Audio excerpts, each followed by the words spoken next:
handheld means I'm having this device in my arms, and looking through this special glass, I see different content on the other side. So this is a new kind of media. It's different from the flat screen of the we usually have. So making it around us is different for the brain. And virtual reality is very similar. The difference is that it's not a handheld device, it's a wearable device. So I am not holding it in my arms, I can actually wear it, and my hands are free. So we are moving forward in the world to having free hands with wearable devices. We already have Bluetooth speakers in our ears, we have the watches, and soon we will have glasses, and virtual reality and augmented reality will become one. It will be called mixed reality. So it's all about the immersion. It's about tricking the human brain to understanding the perspective. And it has a very complicated side on a technical viewpoint. You know, if we look at the technology and all the algorithms and the hardware, it's very complex, but it's not about the technology, it's about the viewer. It's not about what's happening on the screen. It's about what's happening in the head of the viewer, what he's going to understand, what he's going to remember, what's going to make him happy, what's he going to share. So we are very centered around the human, the people in these experiences. And today I'm going to talk about actually how we can create content, because a lot of people in the digital world already know these technologies and what they can do. And the question is, where do we start? How do we create the content?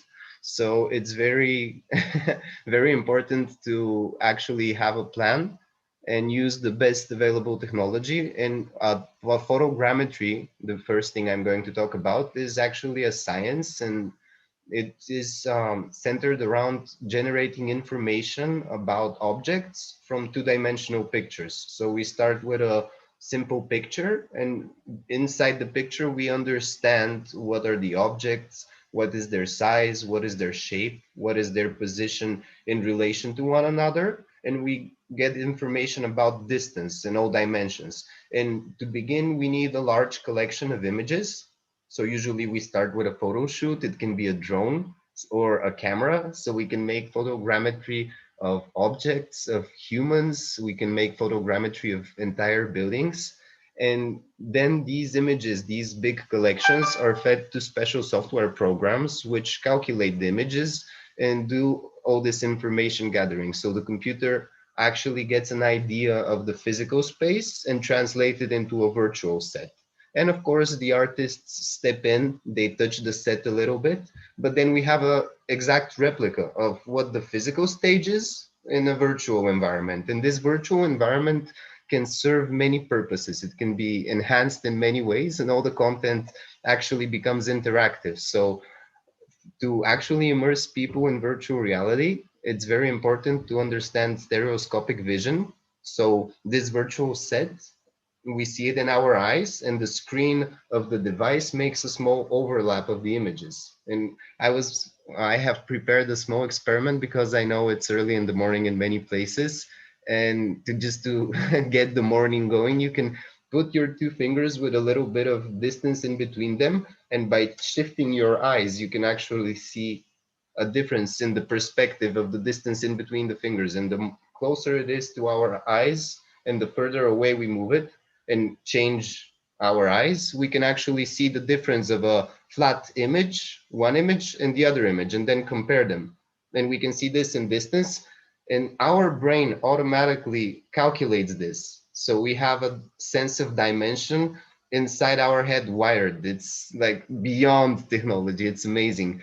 And if the environment, the virtual set has good quality and good resolution, and the hardware is good enough, you can actually make a person feel completely immersed in this environment. You can trick the brain to understand the dimensions of the stage, and you can make the person feel comfortable. It's a safe environment, and we can actually gather a lot of metadata, which is very useful for the business. And in 2020 and 2021, a lot of business models are emerging related to the metadata, and actually what you can gather from the experience and use it to your advantage or to some particular um, goal of the organization. And among the most famous or most popular trends are, of course, retailtainment. It's when a business is really connecting with its audience by providing more than a product, but actually an experience related to the product. So it's both physical product and digital experience, which are complementary to one another. Augmented reality is a very good solution to connect printed media through a QR code to an application or web application.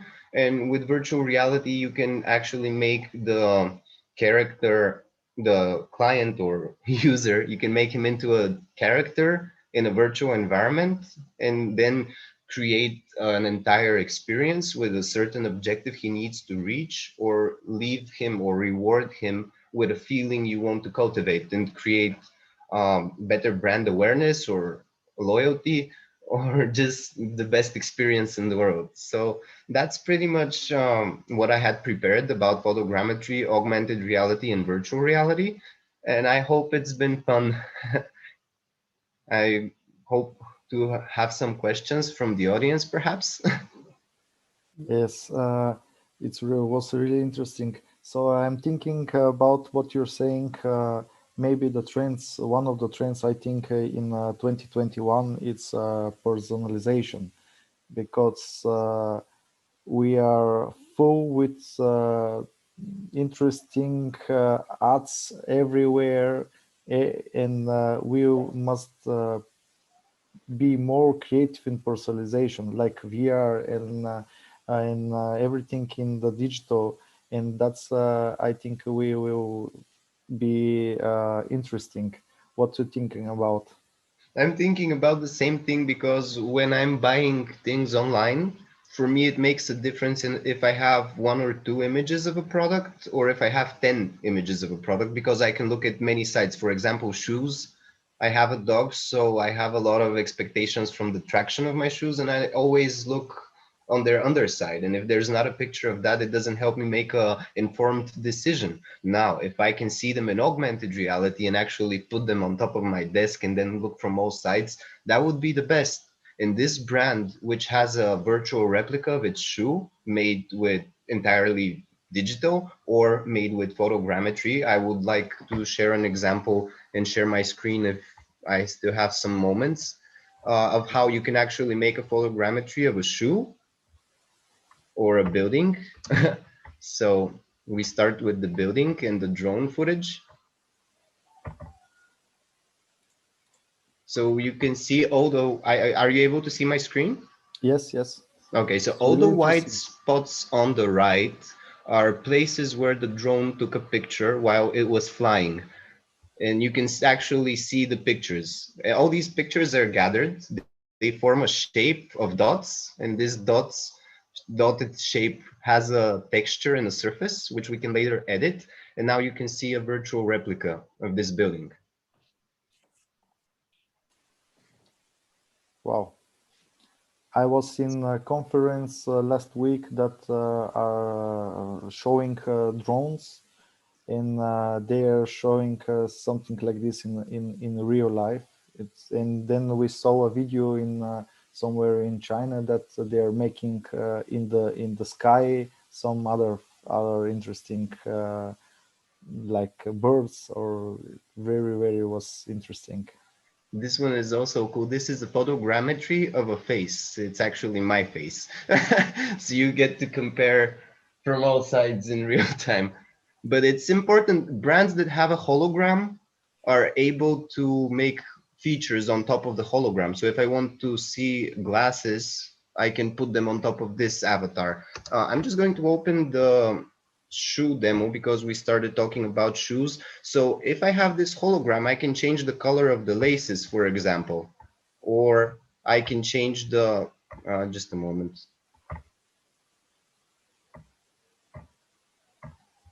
Okay, so this is the shoe demo.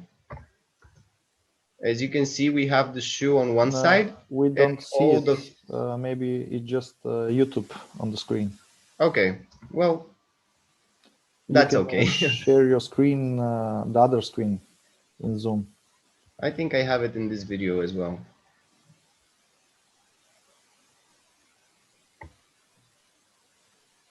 Well, that's okay. We don't, we can see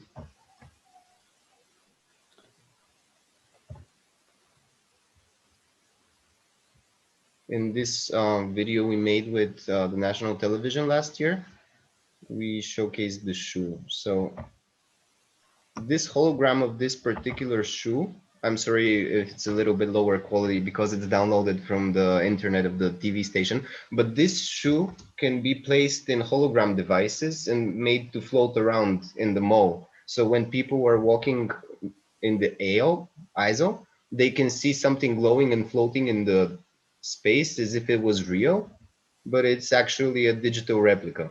And having the 3D asset as a hologram can allow a brand to make personalization options more available to the people. So I can have a couple of color buttons on the side and actually change the color of the shoe, the shape. I'm going to show you a demo of a web-based augmented reality application in virtualspace.com. Let me just put it full screen. I'm sorry, just a moment because the button was hidden. So at virtualspace.com, this demo is posted. This is a virtual set with colors. And on the side, we have buttons that allow us to change the model of the shoe.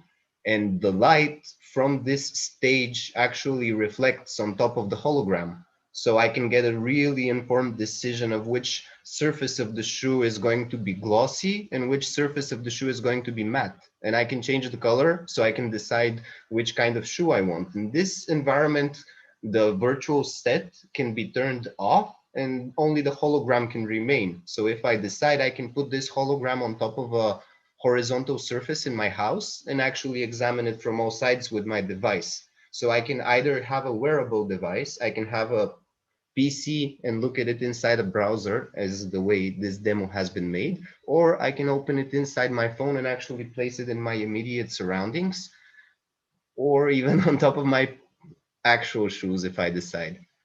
And then the demo continues to show different appliances that actually can be featured, that can be an instruction for the users how to use this device, or oh yeah, pretty much e-commerce solution. We can add a sell button and influence the people to make the decision at the moment of presentation. And it's a digital fingerprint. Unlike other click per preview types of advertising, here you can have a digital fingerprint of the user when they actually saw the content, how much time they spent with it, and if they decided to make the purchase. And it's actually the best way to get a digital fingerprint from printed media because you can put the QR code on top of the printed media, and it's very attractive for the viewers to actually see the 3D item. So, and it's an invitation to interact, and the interactiveness is like the hook. So Okay, thank you. thank you very much. You can stop your share screening, and I think one this is the future. In we really change the advertising scheme on the in the world. Last time I was in one website that selling glasses, like my glasses here, and I was in two websites or three websites, and one of them is have a button, try it on your face. And when I click, the glasses are bringing in my face in with my camera, and I really was interesting. And then changed my time experience in this website, and I really remember it. And I have one question for you when we're going to the next panelist. Which innovate practice really kick off in 2020? Can you tell us about? Yeah, I think that because of the pandemic situation and the people not gathering together, teams had to be much more flexible. So smaller teams had to make bigger productions than what they were usually doing. So they began using new tools. Actually, now instead of green screen, we have very big LED screens. Imagine 5 meters tall, 20 meters wide, LED screen. and we create virtual sets and put them on the big screen. The actors stand in front of this screen, and what we gain is actually the realistic light on their face, because the LED screen is glowing in all the colors of the environment, and the characters are inside the environment by the reflections on their face. And we can make the physical camera align with the virtual camera. So if we decide that the characters are walking, they can stay still, but the background behind them can move in real time on the big screen. And there is a person controlling all this in a virtual environment and a person controlling all this in the physical environment, and the way the two interact is the most amazing pipeline in the production business right now. Wow, you really changed the future. Thank you very much for your presentation. And again, Venci Lukanov, thank you very much from Bulgaria. Thank you for your event, and let's move. I'm very excited about Lila's presentation. We are moving next to our second panelist. Is Pedro Paulinho from Portugal. He is a lawyer by trade and internet marketing by heart. He's a senior executive, more with the 15 years of experience in managing company in external relations, both in public and private sector, with a proven track record of fostering and maintaining long-term professional relationships with leading global. In motivated leader by nature with outstanding communication, presentation, and strategic management skills. Thank you, Pedro, for having you here. And I really want to know about the rewriting, we can rewrite the future. Morning, everyone. Thank you for having me. Well, first of all, it's going to be a bit difficult for me after Venci's exciting presentation, because I don't have all these amazing and disruptive things to show. It's pretty much my insights and my vision. But anyway, just to add on top of what you've said before, so I work and advise this Portuguese governmental agency right now, but my adventure in the online space started in 2013, when I first decided to move to the online space, firstly as a hobby. And since then, I was one of the founders of an online business in the US. And now I'm the owner and managing partner of a new travel platform called Flatslash. So I've been going on in the online world for quite a bit, some time. And my insights today are pretty much the result of this whole journey and my vision, my personal vision for the future ahead. And when we talk about future trends, the underlying question is what the future will bring. But I think we need to reframe the question and ask, what do we want the future to be? Because of COVID and the whole situation we're all living in, business as usual is dying right now. And some people refer to this period, this pandemic, as the Great Reset or a halt. But I think we need to see it as a great opportunity. And so all of you, it's really a chance to reshape the future, our future, and make it what we want it to be. Because here's the thing. The COVID situation and the whole pandemic the world is currently living just brought us a brand new reality. As you know, e-commerce just grew roughly 10 years in about 8 weeks. All things green and sustainable are the new profitable. All projects related to sustainable commodities are the new profitable. And pretty much the unthinkable became the new normal. So you must leverage all this into your business ventures. And the question is how?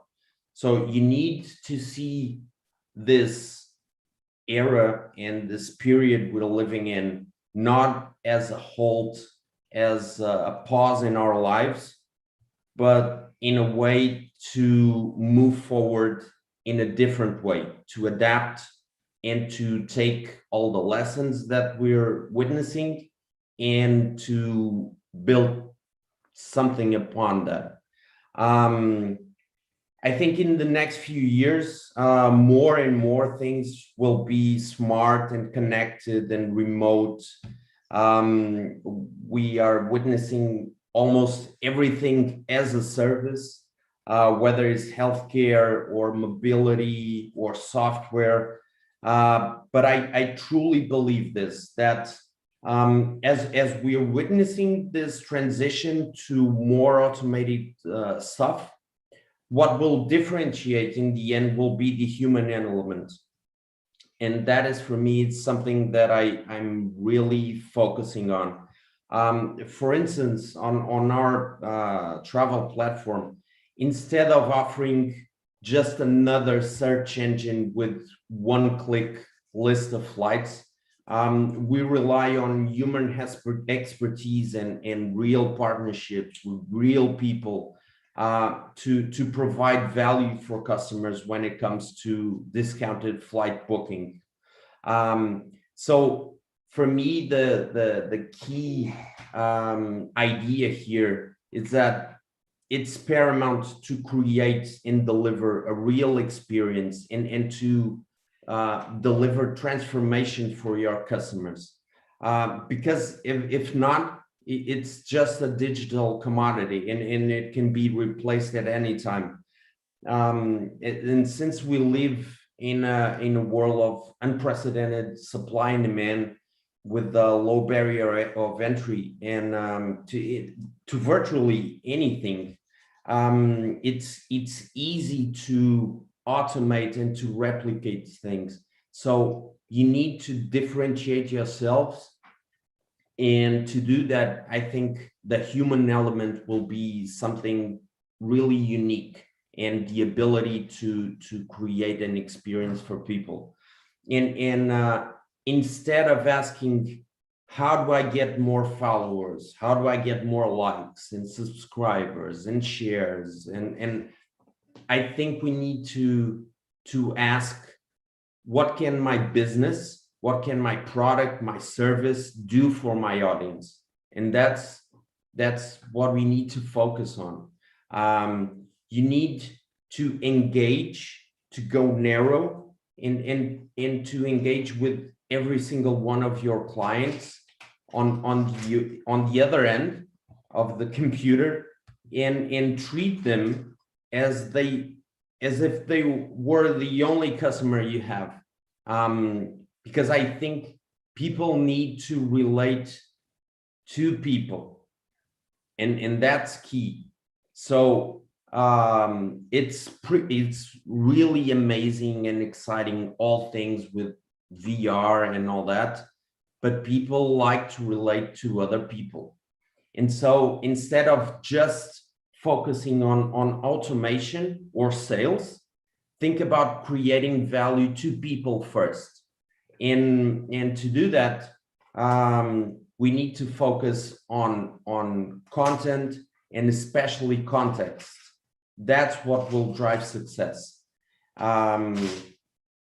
But obviously, to deliver content and context, you need a platform. You need to know how and where people are spending their time online, and you always need to keep that in mind, because, my friends, this year smartphones are the remote control of our society in the future. And so big opportunities require great understanding of the reality. And I think that COVID situation, the whole pandemic, just brought us an explosion of video, because we no longer just shop online like we were used to a few years ago. We learned how to relate ourselves using video. And what we all need to realize on a big picture and on a big scale is that companies like Facebook, like Zoom, like Instagram, they all offered and moved into live streaming offers and video offers to connect people. So even on a business perspective, video is increasingly important. And look, even LinkedIn, which has started as pretty much a job board or a recruitment board, it's now truly a content hub with a job board built in. So video is important, and you need to think of it not only as a tool to deliver content, but also as a tool to relate to other people. And of course, when you talk about video, you all need to pay close attention to TikTok, which is the new kid on the block. I think whether or not TikTok becomes the new Instagram or the new YouTube is pretty much irrelevant. I think you need to view it as a real opportunity to market to a younger audience, because they will certainly influence the purchase behavior of the 30s and 40 and 50-year-old audience. So I think TikTok certainly deserves attention in order to learn the best strategies for you to become a better storyteller, and to leverage that on your marketing ventures. So I think when we talk about this, what comes first on my mind is, without a doubt, well, Vance talked about VR, but I think video content, without a doubt, is pretty much important as a relationship tool and as a marketing tool. And you need to find the platform that relates the most with your audience, and to market on that platform and post video content regularly. It's as simple as that. So to summarize, I think in terms of distribution platforms, my personal picks would be certainly TikTok and LinkedIn for the foreseeable future, with different strategies. TikTok more an indirect way to market, and certainly LinkedIn as a B2B platform. As a final thought, and some core ideas I'd like to share to you. I think we need to keep in mind that all things about the future are happening right now as we speak. And the future is always the present. If you're guessing the future, you're pretty much just guessing. But if you're moving quickly in the reality, it seems that you're guessing, but in fact, you're just reacting and adapting yourself. So I think we all need to prepare, and the people that react the fastest and to adapt the fastest will be the ones that will certainly have success. So to end my presentation, I'd like to give some brief ideas, and that is to provide value first and to create an experience for your customers. Sustainable projects, I think people will value that increasingly more in the future. Use video as a marketing tool and as a relationship tool. And my personal picks would be TikTok and LinkedIn as content distribution platforms. and always, always, always keep in mind that mobile comes first. So that would be my ideas and my vision for the digital trends in the foreseeable future. Thank you once again for having me, and let's Thank you very much. Chat a bit. Pedro Thank you. is live here from Portugal. I really pretty much have the both ways that you're saying with Venci, that we must personalize our messages and do people buy from people. Yeah.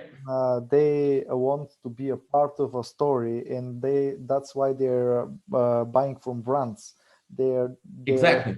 they're self like a part of the brands, and that's why I'm thinking we have question. I will move it by the next panelist, and we will bring back to you after the next. For sure. So we are having in our third panelist here is for right away for Belgium. It's Leila Bardasuk from Company Connect. Apart from her role as brand ambassador at Connect, Leila is also a doctor in business economics, doctor student in commercial with the University of Malaga, and feature of the new business models in the digital transformation with the European University of Madrid. She has over 8 years experience in international business development, strategic management, digital transformation, marketing, and brand awareness. She believes that we could change the commercial model to focus more on helping and not selling. This is working with Connect towards achieving its B2B approach and platform, where business can grow stronger together. Leila, thank you. Are you here? Thank you. Yes, good morning, everyone, and thank you for a lovely introduction. Thank you for the invitation. It's a real pleasure to be here again. I will quickly share my screen. I've just prepared a few slides, and I would really like to have this presentation as interactive as possible. I know it's early in the morning for probably everyone, but maybe we can chat a bit and really enjoy the presentations that we had from Vinci and for Pedro, and I think that we are setting the stage for something big, for a real change in the way we see and we implement digital transformation in our business. And because last year I spoke about the strategy of kindness and how it can bring long-lasting business relationships, today I want to share with you the work that I have been lucky enough to be involved in with Connect, in the sense that we are transforming the traditional B2B model into a new one, a business helping business model, and we call it B4B. I'll just put so that you can see the full screen. We are all here because we believe that we need digitalization, of course. We are working in some way to support and implement digital transformation in our work, and especially in marketing.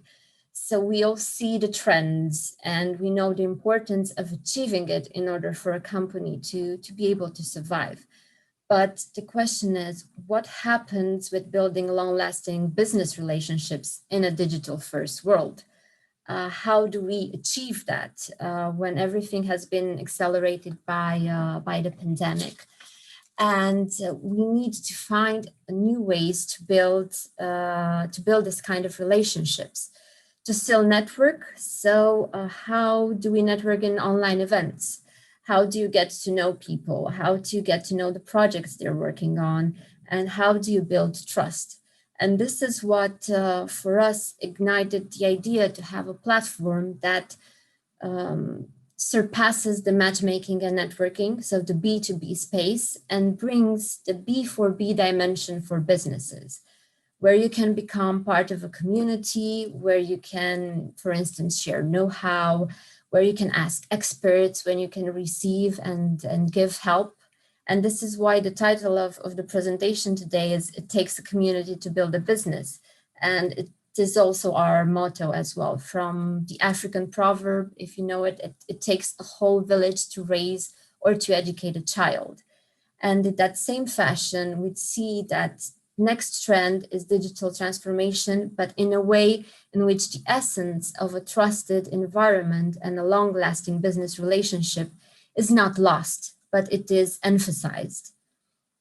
It all started to take shape from there, and this is what you are currently seeing, the virtual space and platform where you are able to achieve all that. Because if you think about it, at the end of the day, no one is keen to do cold calls anymore, emails, to send, designed to sell messages or to receive them. And we all do business with people that we like and trust. And to better understand this trend, where we are mostly working from home, developing relationships through different apps and platform online, we need to see how we can generate value in this under these conditions.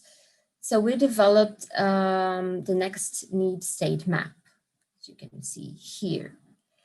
So depending on your needs, you set different objectives, and we studied how you can achieve those different objectives by using different tools that are then integrated inside an online platform. This is how the idea of communities, where you can have an all-in-one place, came to life, where you can network before and after an event, where you can find like-minded people to collaborate with, where you can find new projects, new ideas, know-how, and in a space where every company and every user is verified by a chamber of commerce, because we needed to give that extra security and validity to each member that is on our platform. What I would really like to know, and I would like to ask all the attendees if they could write the answer in the chat, and the panelists if they want to step in and answer the question.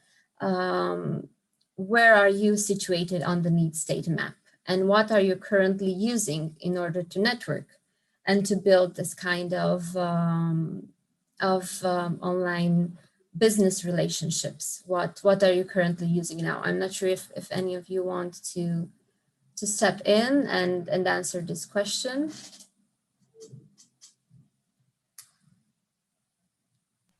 Let's try with recognition. Okay, so you'll be situated on the people-oriented side of things, and you want to achieve recognition. Good. Anyone else? I guess I'll be choosing both of them, like recognition and identity, both. Like 50-50 for me. Okay, yeah. Okay. So you would have maybe different KPIs, some of them oriented towards people, like more of a people-oriented objective, to be able to have that kind of recognition for you as an expert and for your brand and for your company? Yeah, because for me, like if we are giving results, then automatically we will be recognized. So both of these parameters are equally important. Okay. And also, you've mentioned also identity, so results oriented. Good. Anyone else? Pedro, would you like to jump in? Because in your presentation, you really made a statement with how businesses should be oriented towards our customers, and how we can integrate talent and into the way we digitally transform. I'm not sure if you want to step in and answer. I don't know. I'd say belonging, perhaps. Okay. I think that it's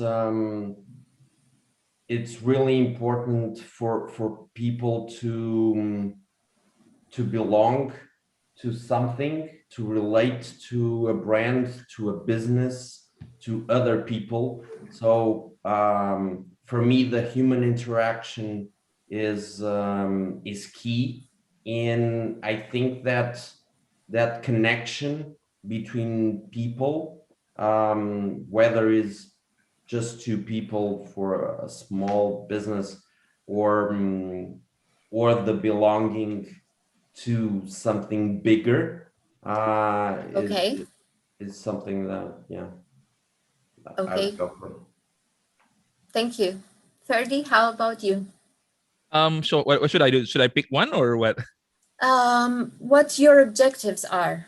Um, You can pick more. You can pick more because you can have objective on a short term. You can have them on a long term.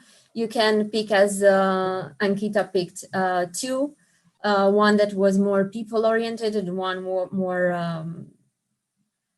yeah. Sorry. I think at the moment the way I'm operating right now is actually to bridge between the commercial needs and actually bring all this wonderful talent from all over the country to actually work on a single purpose. Okay. And right now, what we're trying to do is that we're trying to ensure that there's a way to actually create a constant recognition system to tell everyone that, okay, even though I'm working in a company setup ecosystem within a WFO, work from home ecosystem, we are actually fighting for a same cause. And actually, there's a recognition way. There's a way to actually recognize all the top performers and actually improve all the weakest performers in every setup of the company itself right now. Okay. Thank you. How about I'm thinking of all the answers that I've received so far. How about taking it to the next level and being able to create your own communities where you can invite people you would like to collaborate with, organize events, work in projects, and access that database that gives you not only the information about the company and the products and services, but also about interest in different technologies, events they participated in, questions they addressed or answers, know-how they brought into the field. Because we believe that this is the game changer, and the likelihood that you would start talking easier and more natural with someone that it's in the same community as yourself, that has the same interests, and you are looking to do business in the same fashion is far more easier than just using the traditional platforms that we are used to. So to be able to build that trust, and we measure all our online actions and campaigns in different shape or fashion. But the question that I would like to ask is, how do we measure the quality of the business relationship? Because I think that we should focus on this as well. On the long run, it is what keeps us and our company growing, generating and creating value through this type of quality business, or the good business, if you want to call it that way. I think that this should be the next, not the next trend, but maybe the next norm. I would be more than happy to take your questions, comments, and also to tell you more and get into more details. Thank you. Thank you very much. Thank you. It was really interesting. I was really looking for me to see where I'm standing in this, but we are going to India, and we are going to India with Ankita Priyam. She's an online business and brand expert and co-founder of Ojan Infosystem PFT Ltd. She worked as an employee in various startups involved in core team who raised funding. She owned businesses, failed multiple times, like me, restarted with more enthusiasm, and finally built a scalable business. While working with 100 brands, she found a common path and common things in each and every businesses. I really like to hear what she's really wants to say. And hi, Ankita. Really Hi. love to have you here. Thank you for introducing me, and I'm like every one of you have given a wonderful presentation. I don't know if it is going to be so much good or not, but I just wanted to start.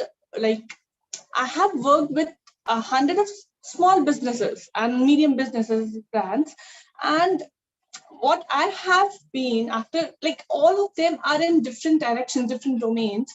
But if a business needs to grow, we need to focus on this digital platform.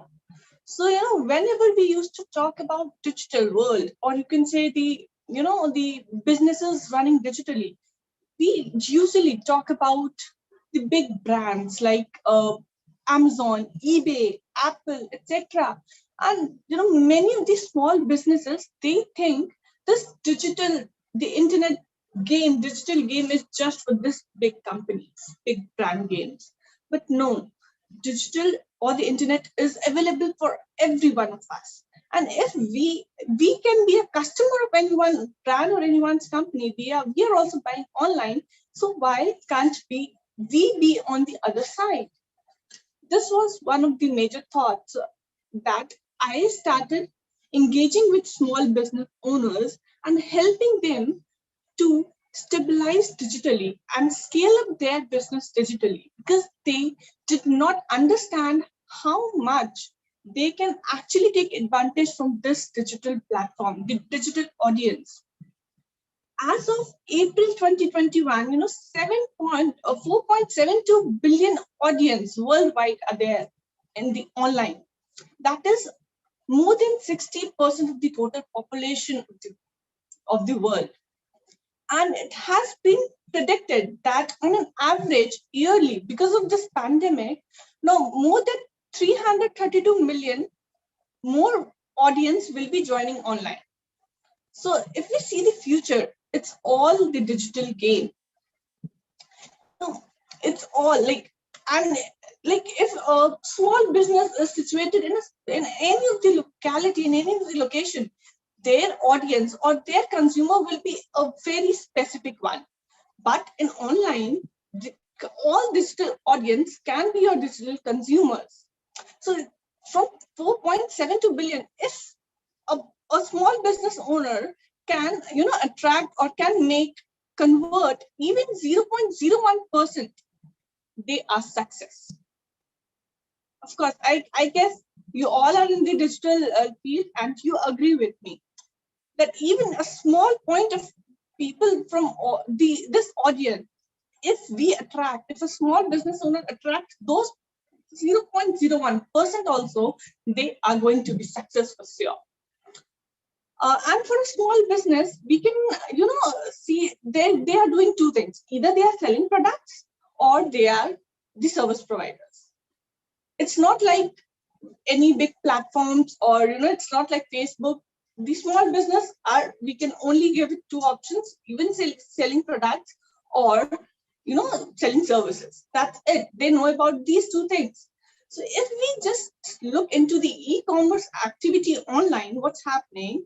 Out of the total population, 81.8% are searching product or services online.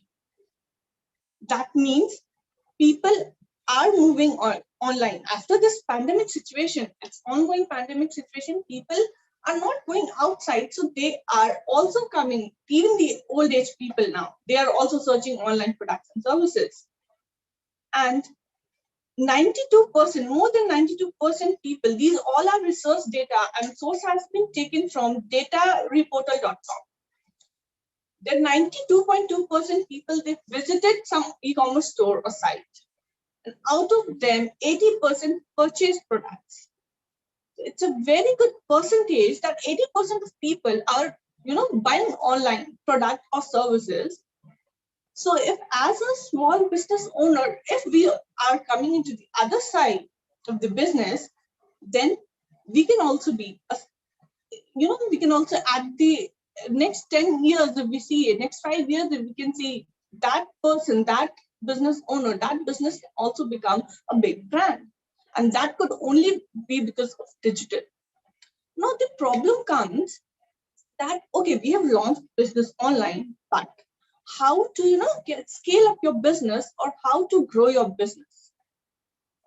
The best thing is just look around you.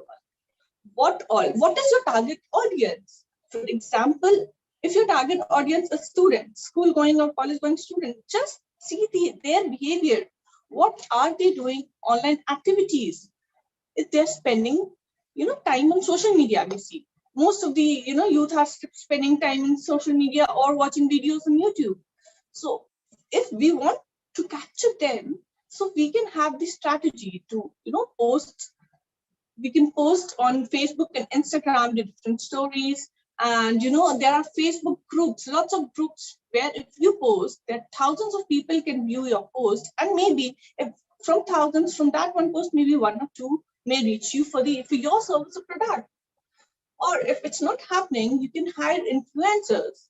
Nowadays, this influencer marketing is on trend. There are a lot many influencers in Facebook, Instagram, YouTube, and many of them just work on barter system. I was working with a brand which has haircare products and skincare products new in the market. They within a year they just had a profit of and it was an Indian client, so I'll say it had a profit of 50,000 INR within a year of just launching their business. And they did the influencer marketing. And it was not a very, it does not require investment because many of the influencers does in barter system or just very minimal pricing. So as an influencer, you have millions of followers, thousands of followers.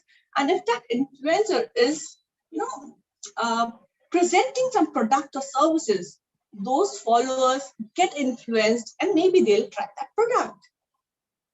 So every business has to be a different strategy, but they need to, just see around their own audience, what the audience are doing. For students, if you're targeting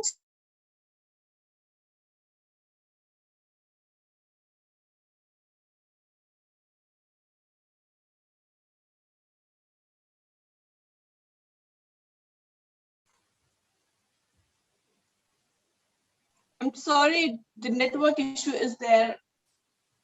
Am I audible? Yes.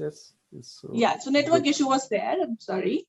So nowadays, these two, again, the online, if your target audience is students, you can teach online. There are so many platforms like Udemy, Coursera.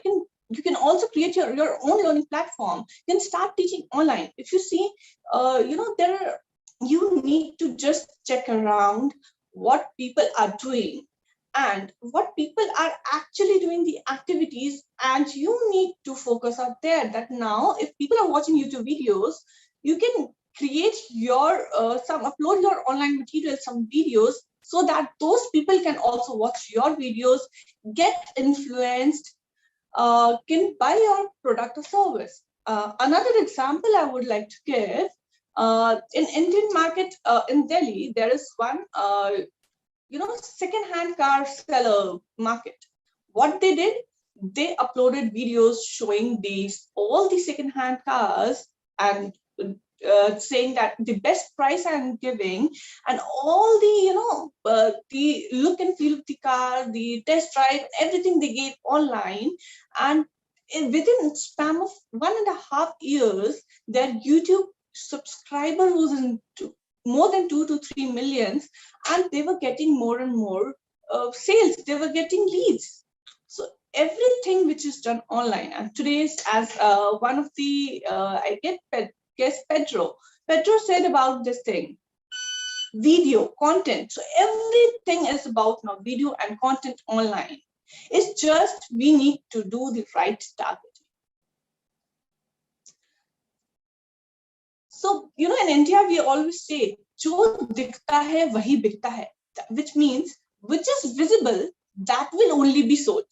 So first, we or any of the business owner need to be visible online.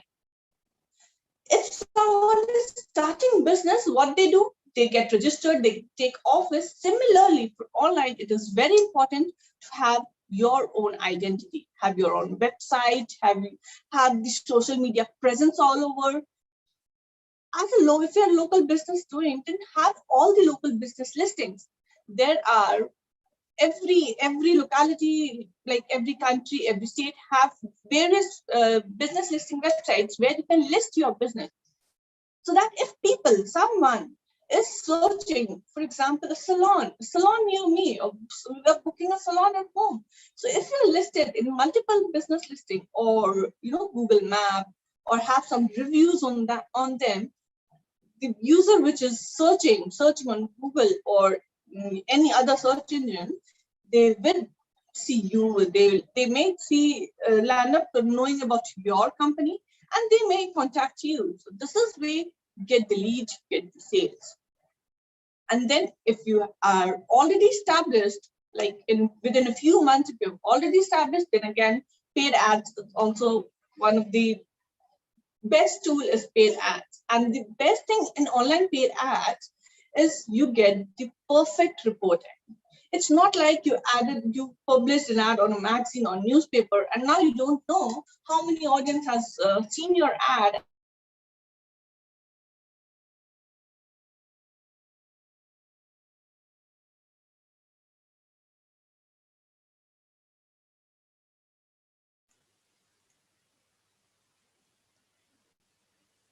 Ankita lost her connection. It's better because you can expand your business in the different time span. So all in all, just my thing is, just for an online growing, scaling up your business, we need to first set up an identity online. We need to strategize each and every different business. Like I've given few examples, they all have done different activities online, but they all succeeded. So my point is just, we need to analyze everything all around going, and accordingly, we need to strategize our business plan.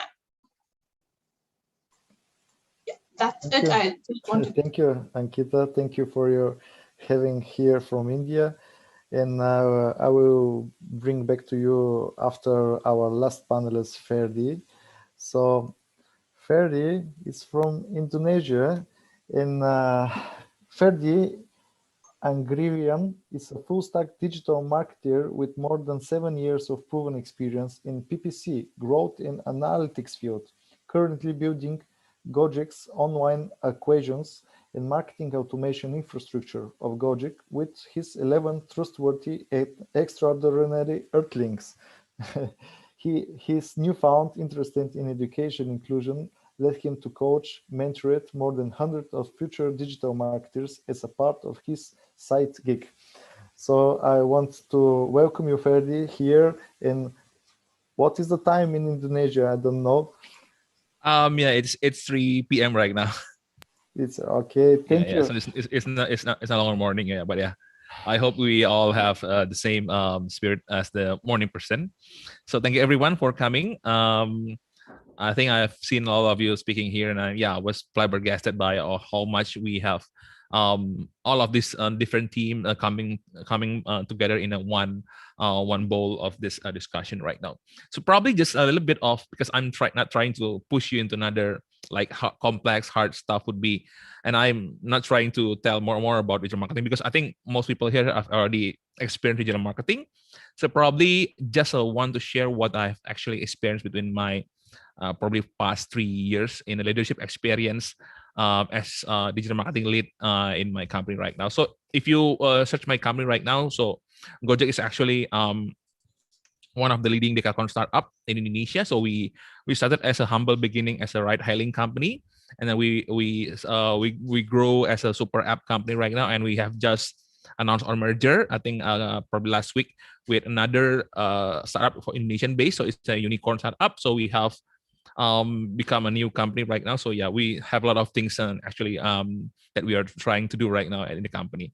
And I'm leading the B2B team of the Indonesian team. So every single part of the customer experience that involves the B2B touch point. So let's say that you are trying to order, let's say, food from our partners, then the one who actually nurture and onboard the food merchant itself is actually coming from my team. So we have around like 10 plus products in B2B, and we have been doing it for a very long time in Indonesia.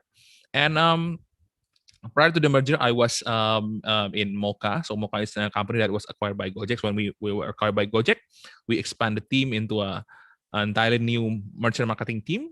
So yeah, we have been around for a year, and believe me, it's probably same case for Europe too. That it's very hard to actually looking for somebody in B2B marketing position and even B2B digital marketing. So this is something that probably I want to share. So I think I've had this wonderful experience previously, and I think some of you already mentioned that probably in the coming years, there's a lot of changes in the workplace itself. So right now, we have been seeing that we have been in a lot of pandemic setup for almost a year and more than 1 year, and we have seen that there's a lot of things that could be like that should be an email, and it's actually instead of just a meeting. And right now we have seen that a lot, right? We try like there's a lot of async part and in which that we don't have to set meeting all the time and so on. So the workplace is actually changing, and the way things working right now is that the way the company hiring people is actually changing right now. So previously we always try to take a look at the person, meeting it offline and so on. But right now we're trying to make it as diverse as possible, and we make it everything full online. And what happened is that when it comes to digital marketing, initially we were looking for somebody who can actually, let's say that, optimize it fast, and then they come from a reputable company and so on. But right now we have seen that we have already actually my youngest talent right now is actually an 18-year-old person, and we also have a fresh grad in our team. And the way we qualify them is actually not based on their previous company, but based on their hands-on experience. So what I'm seeing right now is that in the past 3 years, in the next 5 plus years, there's a lot of changes that will be happening. One of it would be that the role of digital marketing, anything related to e-commerce optimization, the ones who's doing campaign setup, content marketing, even some of it, majority of it will be replaced by an AI. And I think this is something that probably we have been discussing so far. And we have seen that when we actually optimize the campaign, or we set up the campaign in Facebook and Google, we have seen more and more in every coming year. There's a lot of part that is actually being changed to be more automated, to be more logic driven, and to be more less human touch. So meaning that when I started my career in I think 2013, around 13 and 14, when I first operate the Facebook dashboard, it's very hard to actually get the campaign approved. It takes like several days, even like a lot, and we have to like call Facebook a rep and a Google rep to actually get our campaign up. And believe me, campaign optimization and setting up your campaign back then was like super hard. It requires like a monthly invoicing, and there's a lot of process that probably we don't see it nowadays anymore. And with the same regards as this changes in the way digital marketing operates, in the long run, most of the part will be replaced. So I think last 3 years, Facebook and Google have been experimenting with a lot of creative approach. So what will happen is that instead of just instead of just asking you to upload creative every time, they will actually try to upsell, or probably tell you that, okay, instead of just doing it via your graphic designer, why don't you choose our set of image banks for a certain cost or agency that we have picked.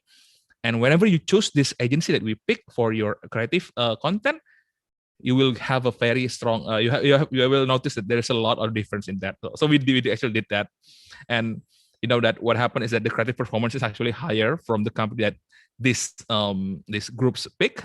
And again, I know that this probably is a bias or something, but it's something that probably is changing a lot. So on top of digital marketing role becoming more and more replaceable by AIs, I think in the long run would be the graphic designer would be those would be also facing the same thing, right? So meaning that we'll no longer need to have like a strong senior member of graphic designer, and it will be replaced by an AI. And we just like pull all the stock photos there or brand logo there, and then let the algorithm actually customize to the audience itself.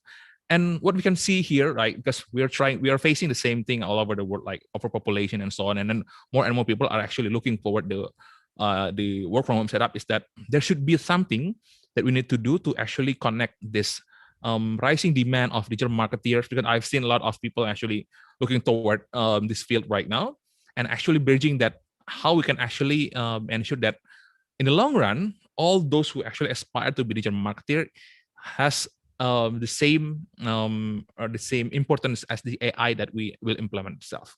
And this is actually the question that I've been asking myself so far. And I think one of the key ways to actually right now is that as an early digital marketer, and as somebody who's actually doing it right now for a long time now, we should actually become more and more early in, or probably proactive in the way we manage our team or the entire setup itself right now. Because what will happen is that in the next 5 years, probably the one that will report to us is no longer, like half of them will not even be human anymore. It will be like AI that we actually extract from the report itself. So what happened is that if we don't become a specialist, or if we don't become an expert, by the time the AI start replacing the jobs, what will happen is that there's a lot of things that will fall through when it comes to the fruition of this part. So what I'm trying to propose here is that on top of our way of growing the team, growing the team and also actually expanding the team, we have to actually understand right now, like, what is the long-term vision for us when it comes to the digital marketer aspiration. So when we hire a new person right now, so I was the one who actually doing the hire all the time. I started the team from a single one-person team, so me and one freelancer, and we expand a lot. And right now I'm happy to say that I have around 12 people reporting to me directly. And what I've seen is that whenever we want to nurture them, because we want in the future that their role is not being replaced by AI, and they have a lot of career aspiration with us, is that the first we have to do what I call a selective micromanagement. So meaning that we have to get our hands dirty and tell them where they went wrong, and be a little bit of micromanage to ensure that they understand all the technical aspect of it. Right. So if we know that this is something that we are trying to do, in the long run, they will be the ones who actually become a leader and probably have a long career aspiration. And imagine if we don't actually equip our current base of digital marketer anywhere in the world with a very strong skill set of technical, and in the long run, they will become a very generalist, and they will be replaced by this new stream of AI. So what I'm trying to say here is that every expansion, it comes with a risk. And right now, what I'm seeing is that whenever we expand to this automated world or something like that, the human part will be losing slowly. And I know that this is the reason why whenever I try to expand my team, I try to see that, will this role be something that is being present in the long run? If it's not, then how will it actually transform? Because you know that you're not trying to build a company for like 1 year or 2 years. You're trying to build a very long run. And same with team, right? And right now, the way I'm seeing it is that whenever somebody is actually joining the company, based on the level of seniority itself, you will actually implement a very strong or selective way of micromanaging them, so that after they are fully on board with your style, your set of expectation and so on, then you can let it go and let them operate by themselves, right? And this is how I think that everyone here in this room should probably start to think about, whenever we want to create a digital marketing team, like, how will it actually transform in 5 years? Like how will some of part of it will be replaced by AI, and how do we actually make our existing talent right now be more important and be probably more relevant in the future, rather than just making them being replaced by an AI. That's it from me. I hope you enjoy it, and see you in again. Thank you. Thank you very much, Ferdi. Thank you. That's when you say it, I'm really thinking about I'm hiring people these days not from the CV. Not from the CV. I will hire them with their experience, and I also always check them in their social medias, and really change my way of hiring people. That's Yeah, and I exactly. really work with the developments and full stack digital specialist, and really change the way of we hiring, and it's really interesting here. Yeah, I'm trying hard not to look at their social media because people have persona and so on. People have other lives because it's different. But I do have a set of quiz that I think can only be answered by those who have a very strong logic. Because I think being logical and rational is something that is mandatory in my team. Because if they are too emotional or something like that, it's very hard for me to control them during hard times. So I have a desk kind of quiz, and then during the interview or the screening process, I usually throw this quiz out of the box and see how they actually react. One of the very easy quiz is actually asking them from the scale of 1 to Neil Patel, like how good are you in digital marketing, right? And then based on their response, I can see that are they somebody who can actually fit in any kind of weird situation or probably a bad situation in the company, right? And then how do they see themselves working in terms of their technical capabilities. Yeah. Yeah. But do you think is there a way to automate this hiring process?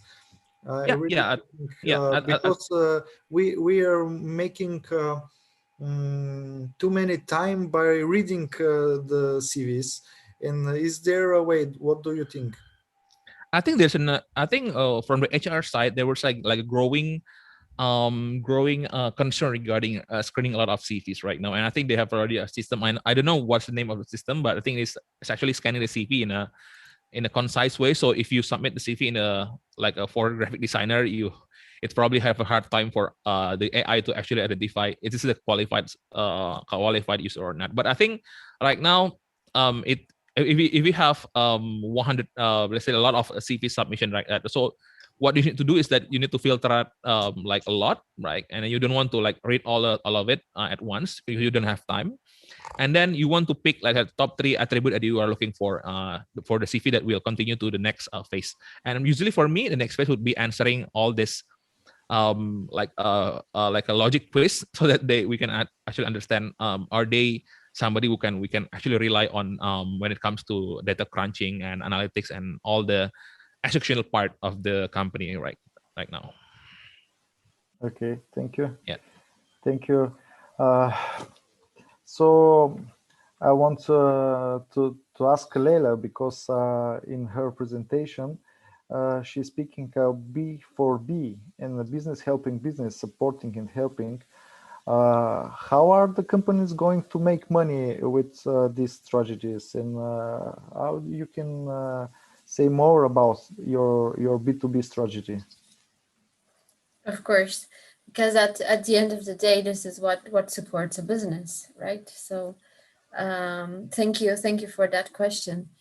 The thing is that with the B4B, so business helping business, you are able to create that long-term business relationship with which eventually leads to the growth of the company. So you know that you can count on your customers to be there. You can achieve that type of recognition as a brand, and to know that those customers will be there on the long run. It needs more time to be invested in, so it's not like a quick gain, but on the long run, you can see the strategy pay off. What you can also do and use the platform, and the platform was conceived by us in the sense that you are able to achieve that and to build that kind of trust and relationship.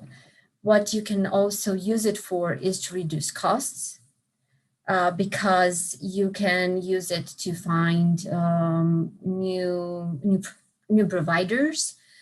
You can reduce costs by having access to information and to expertise in a sense that in another way it would be difficult to do so, and to receive help.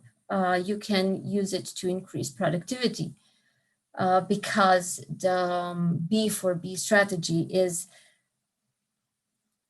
can also apply, and it's also beneficial for the employees, for the teams that are working on, and it's easier to have a commercial team or a marketing team that is not only working with numbers and are evaluated, because Ferdi, you mentioned how you recruit people, is not only evaluated by the amount of by a number or the amount of new customers they bring, but also by the quality of that relationship and how that relationship is evolving in time.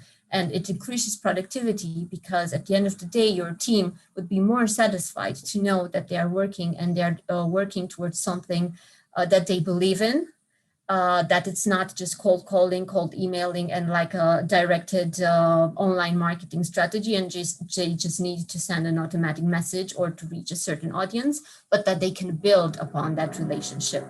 And I think that this is also very important. You can use it to monetize, because you can share content for free. You can share know-how for free, but you can decide if at some point you want to do training, like Ankita mentioned, like online training. If you want to offer it not in a freemium model, but to build a business model within an online platform that is based on trust. And this is what business helping business is at the end of the day. And I think that if we can all work together and help each other, that sense of being part of a community and being able to rely on your partners and your collaborators and on your customers, I think it's the strategy to bring you success, and therefore to make money. Okay, thank you. That's you pretty much answered my next question for you about the strategy and how we can increase more sales on an emotional level. Do you have one strategy to tell us how we can be in an emotional level? I think after that, Pedro will jump in with his point of view. I'm sure he will, and thank you for this question as well. Not to influence, because we do speak a lot about influencers. We do speak a lot how to influence our customers with our online strategy to buy what we are offering.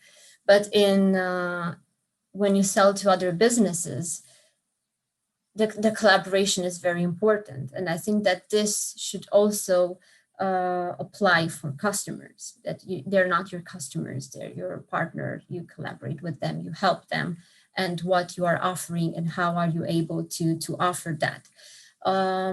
So how do you put that in a platform? How do you share that online, that people can understand exactly what you are offering, and that it's a new model and a new way of working using digital tools, but in a way that you can create this kind of structure and this kind of relationship. I think it's very important to create a level playing field for everyone, for every company. It doesn't matter if it's a small company or a large company, so that you can create that sense of awareness. And I think that you just need to be as transparent and genuine as possible, because at the end of the day, this is how you can reach people. And as I said before, you do business with people that you like and with people that you trust. And it's going to be difficult to be able for us to create that because we're most of the time online, or we're working from home, and we are not able to meet in person. So you just need to try to find that that tool, and to be able to connect with people even in an online environment, and to use that to build that kind of trust. Not sure if this answers your question, but I think that if you see the video recording of, let's take this instant for just like an example, like the webinar that we're doing today. If someone contacts you after the webinar and has a place where they can see the recording of the webinar, they can see the participants, they can see the question, you are probably are going to answer a message from someone that comes and says, okay, I saw that you participated in that webinar, I saw the question, and you see that you're members of the same community, and you would probably answer that kind of message, whether if you receive a cold message like designed to share some insights on a new product, or you're probably not going to open that. So this is what the idea was when we created a platform, to be able to achieve that in some shape or form. I think you achieved it. How many users you have in your Connect platform? More than 35,000 active companies at this moment, and 45 chambers of commerce. Okay, thank you. I think after the meeting, you have one more with me. We have some questions from the audience. What would be the best way, in your opinion, to humanize your brand in the age of social media and AI? Do one of the speakers want to answer this, or Pedro? Okay, thank you. Yeah, I can jump in. Well, I think it depends on a different number of factors, but I think that people need to relate themselves with the brand and the business itself, and especially the people behind it. So I think that at least some businesses still they don't give the value to the About Us page, which is something that many people just overlooks. It's really interesting, because I think that people they want to relate themselves, that sense of belonging, whether it's a small business and a mom and dad business or a bigger brand. I think people, they like to read and to see, look, this story relates to me. What they did, what they've built, it's something that I want to be part of. I want to experience that. It means something to me. So I would say, in order to humanize your business, I'm sorry, in this time of social media and all this media attention and distractions, of course, I would say that you need to tell a story, to engage your audience by content and context, to make them feel part of something, to make them relate to your story, to what you have to offer. People don't like to be just sold. People like to be sold to, if it means something. Let's think about a t-shirt. I can buy a t-shirt anywhere in the world online today. But if I know that that company was founded by a person that his story has something to do with me or relates to me in any shape or form, if it connects to me, maybe I'm more than willing to buy from that company instead of the other. So I'd say that on a pre-sale part of the business, the connection and the relationship and the experience and the sense of belonging, that would be how I would humanize the brand. And on a customer support, I think it's also important that people have someone to talk to. I know that I'm very insisting on the human part, but I think that people value that, especially when it comes to customer support. We don't like to talk to a bot. We like to talk to people and to be helped by people. So those are the two ways that I would humanize any brand, on the pre-sale, by context, by sense of belonging, and on post-sale, on the customer service. Okay, thank you. Thank you very much. So we have time for one last questions. I think Venci should jump in before we are going in a short break in 2 minutes. Venci, are you here? Yes. In your opinion, how can IR and VR help us develop modern business, and how this new days strategies can help us to be more effective in the digital marketing trends way? Okay, allow me just to share my screen one more time. There is one last demo I can share with the audience. So we can reimagine virtual events or virtual shopping space, because in the past year we spent a lot of time virtually. And Pedro really outlined how important video is. It's actually like blood for a business. For me, if a manufacturer of appliance doesn't have a video instruction how to use it, and I have to go to some blogger to explain to me how to use my rice cooker, it's not the best, right? And last year, many of the businesses invested in webinars, presentations, they attended virtual conferences and events, and now they have this repository of content, which is video, and they don't know how to expose it actually. And it's a linear series and it is not so entertaining. And we've always looked at the idea of actually creating some virtual space around which you can put the different bits and bits of content, all the beeps and boobs, the shadows, the highlights, the lights, the glare, everything can be there actually for the customer. And it's easy once this is created to use it as a template.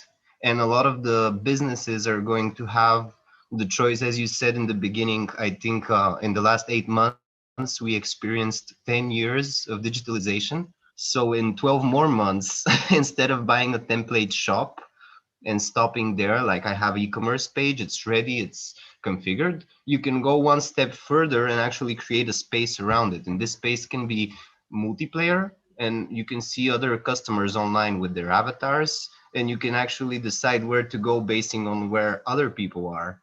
Or if you're attending a conference and it's made in this way, you can see where the participants are going and actually bump into somebody and experience serendipity. But I think this is going to become more and more natural in the next decade, because gamers are a big part of society now. As the younger generation is growing up, they have this culture for virtual space, and they would probably enjoy this quite a lot. And it's also, I think, a very good opportunity for example, for car manufacturers to make a showroom and allow you to play with the cars a little bit. So I believe this is where I would say retailtainment and content. And I really liked what Pedro said, content and confidence. Like, I think that that's the reason so many businesses went to webinars, because they wanted personally to tell the story, because they believe in their products. And with the virtual environment, they would be able to even show them and showcase them further, which would underline the confidence as well. It would be in addition to it. Yeah. Okay, thank you.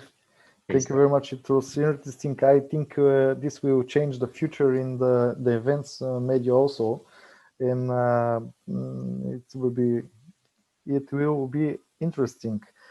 So thank you very much for all the panelists here, and we will have a short break for 3 minutes, and then we are starting with the next panel with very interesting speakers from Poland, United States, Philippines, and it will be really interesting. I want to thank you, and if you have time, you can stay here and jump with questions, and we will speak about digital marketing trends in 2021. So, okay, thank you, and please connect and make some business from each other. We have a short break and then we come back. Thank you. Thank you. Thank you so much. Thank you. This event was very interesting. Thank you so much to all the participants. And Kita, for it was so interesting to see your presentations as well. Pedro, Leila, see you again. And Thank social you. media. And let's keep in touch via email and LinkedIn and all that. It was really a pleasure and an honor to be on this panel with you all. Definitely, Yes, definitely. I am Thank you. Likewise. Thank you. Okay, Already bye-bye, posted guys. on LinkedIn. Bye-bye, guys. Be well. Thank you.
So we are back here in our second panel, and are really excited. We're speaking about digital marketing trends in 2021.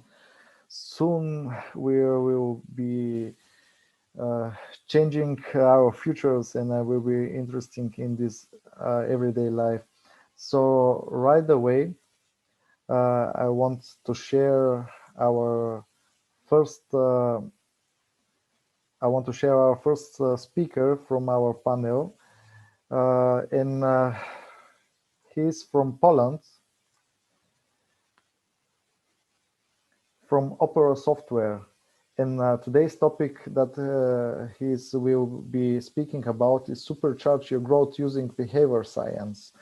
And it's Kamil Jakubczuk, I think I will pronounce the name right. He's the growth strategist inspired with a variety of different marketing panels, PPC, CRO, data analytics, product testing and development. In everyday job, he helped companies grow through a combination of deep dive in their business models, data analytics, and deep understanding their customer base through scientific tools from Nobel-winning researchers. During his career, he worked with companies like Booking, Monzo, or Criteo, also publishing several original articles online and got featured in Demand Curves newsletter. His key focus point is always being up to date with the newest digital trends to be able to capitalize on growth tactics that competitors aren't going yet, in the pursuit to find a blue ocean strategy for his clients' growth. I really want to welcome you, Kamil, here from today, and want to welcome you, and you can jump in. Hello, guys. Nice to meet you. Can you hear me? Yes. Awesome, great. So can we kick off? All right, let me share my screen. So first of all, thank you guys for tuning in, despite it's pretty early, let's say, here in Europe, and it's weekend.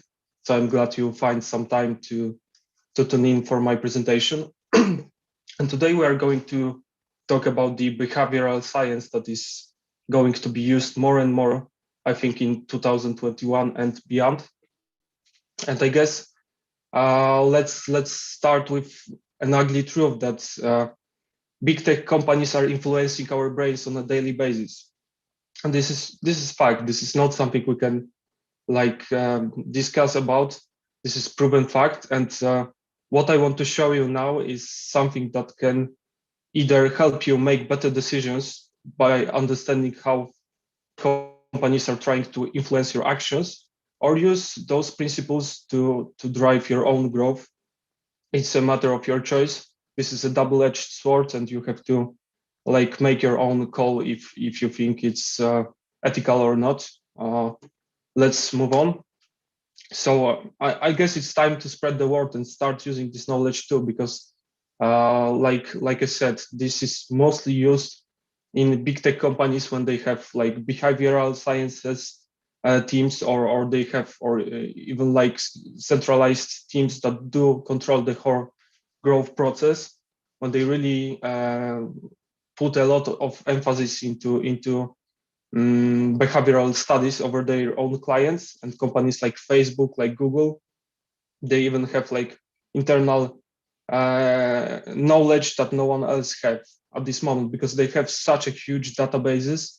They have such a lot of such huge amounts of data points they process, that they the scientists themselves don't know a lot of the things these guys have figured out already. But let's proceed with the things that are available for each of us. So let's start with taking a look at how the companies are trying to influence us on a daily basis. I guess we are all aware of the notification systems in each of the apps. As you can see, each of these notifications does look the same. They have a red button, red dot, that displays, that's trying to make you feel urgent. That's trying to make you feel like there's something important you have to click on.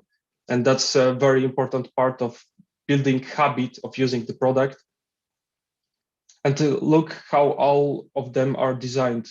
They are very similar. They are using red color, which is, we'll talk about this later, but red color is generally associated with danger, with blood, with violence. And this is something our brain spots on immediately. This is something that we are often not even aware of with our conscious mind, but our subconscious mind always takes a lot of effort to identify this color. And this is not a coincidence that these all companies are using such visual cues.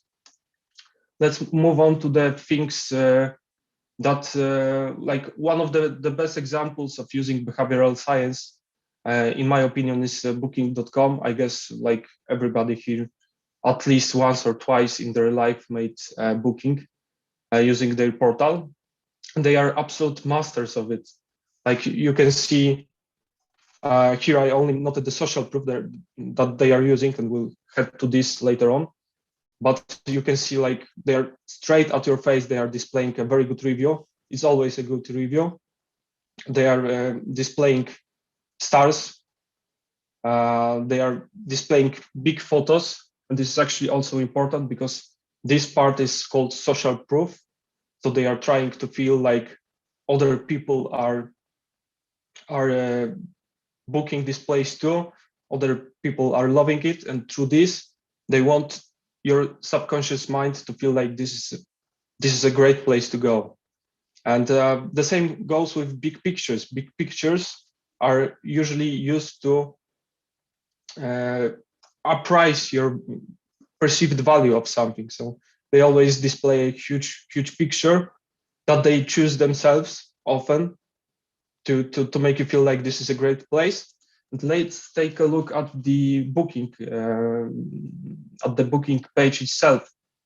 All the things marked in red are like some kind of cues that are based on behavioral science that are used to make you feel like this is more valuable, to try to address your subconscious, to make you feel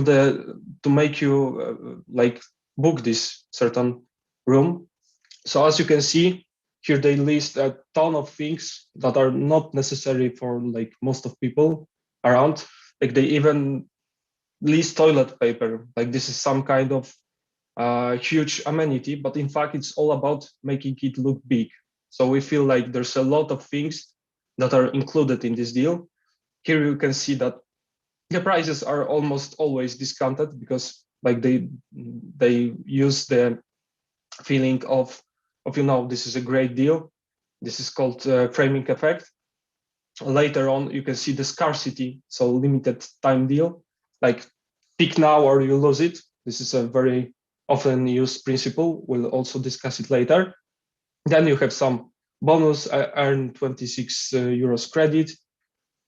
Then on the right, you can see the framing effect in use again, free cancellation. So, you don't have to worry.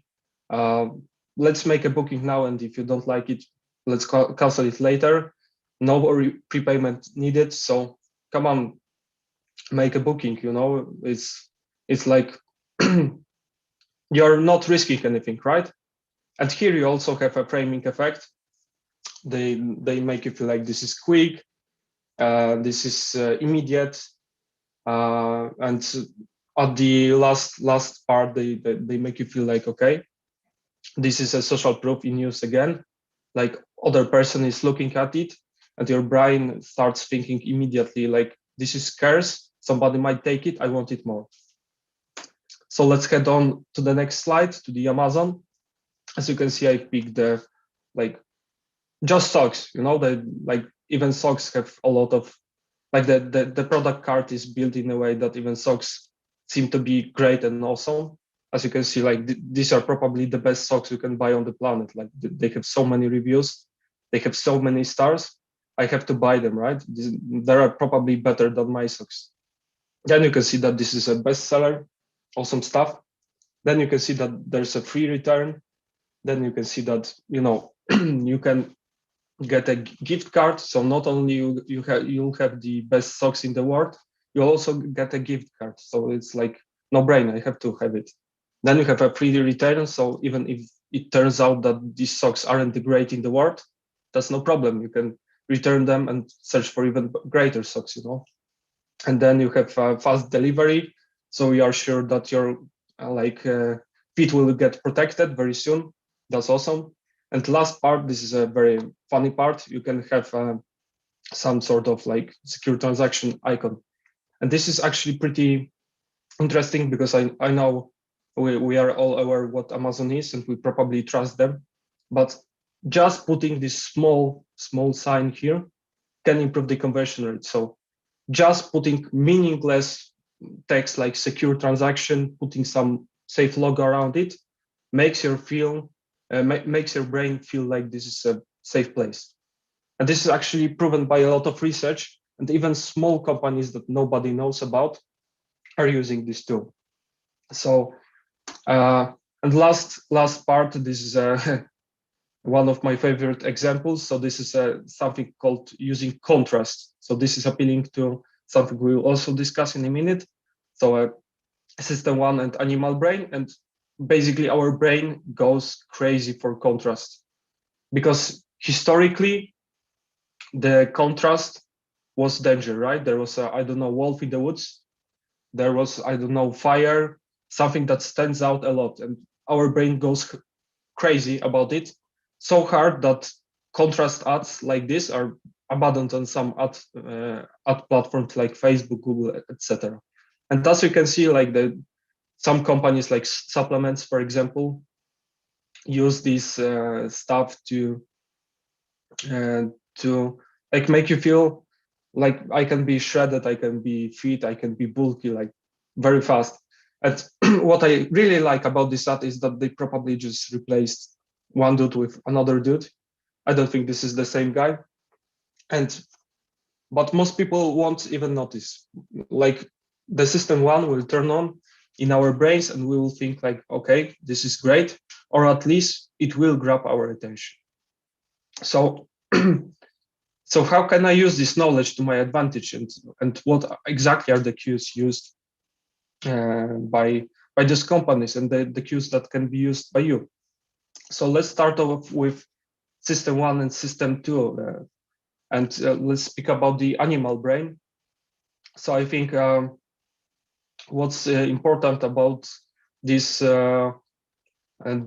research published by David Kahneman is that you can agree that, like, I know there are still people that do not believe in evolution. We are not going to talk about it in terms of biology, but in terms of psychology, it's there are very hard evidences that our brain has a lot of things that were that remained in us after we were animals. So how the System 1 works, this is an animal brain that we all have.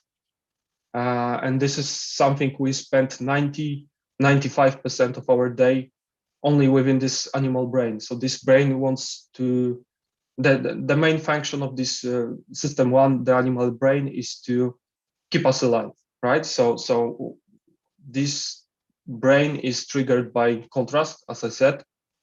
So if you, for example, want to grab attention of your customers, use contrast. Go to color calculator, just search on Google search, find, for example, you want to display ads, right? You know that Facebook is mostly white and blue. So you go to the color calculator, you just pick a Facebook dominant color and you just pick something opposite and you make ad around this color. And I guarantee you, it will catch the user's attention, and this ad will probably be clicked a lot more than your usual ad. The second thing about this System 1 is that is very easily disrupted. So like when you create ads, when you create landing pages, when you create products, you only have like 5, 6, maybe 10 seconds to grab somebody's attention. And if you fail to do that, they will just go through your website, through your ads, perhaps maybe scan it even, but you won't get their attention and you won't convert them. So this is an extremely important thing, to be straight to the point with your ads, with your landing pages, with your communication, and to avoid having too much text, because like System 1 is created in a way that wants to save energy. It's extremely lazy, and like if you fail to grab its attention quick and be straight to the point, you will lose its attention and you will lose the customer behind this animal brain. Next part is try to use visuals. Processing text is extremely tiring for our brains. I guess you all remember that from your school days when teacher told you to read some like boring book. You were probably tired as hell after this. So the key thing is to try to use iconographics, to try to use videos, to try to use each form of content that is very text, not very text heavy, very visual heavy. And also it is proven that our brain processes images a lot faster than text in general. So you can just push way more information through visuals than through text. And the last important part is to speak benefits-oriented language. Like System 1 is extremely egocentric. Remember, it's wired to survive, so it doesn't care about your product, about your history, about your family, about your friends. It's only interested in the benefits that it can has. So try to speak more benefits-oriented language than featured-oriented language, for example. Try to show some use cases of your products, so it's easier to visualize the benefits that comes from your product or your service.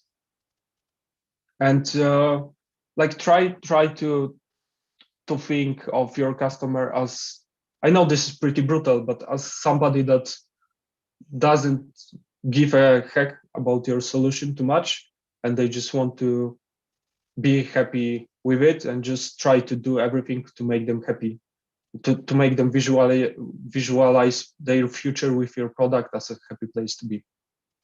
So this is a System 1, System 2. And by the way, if you have any questions, I think you can just try to put them in chat, I guess.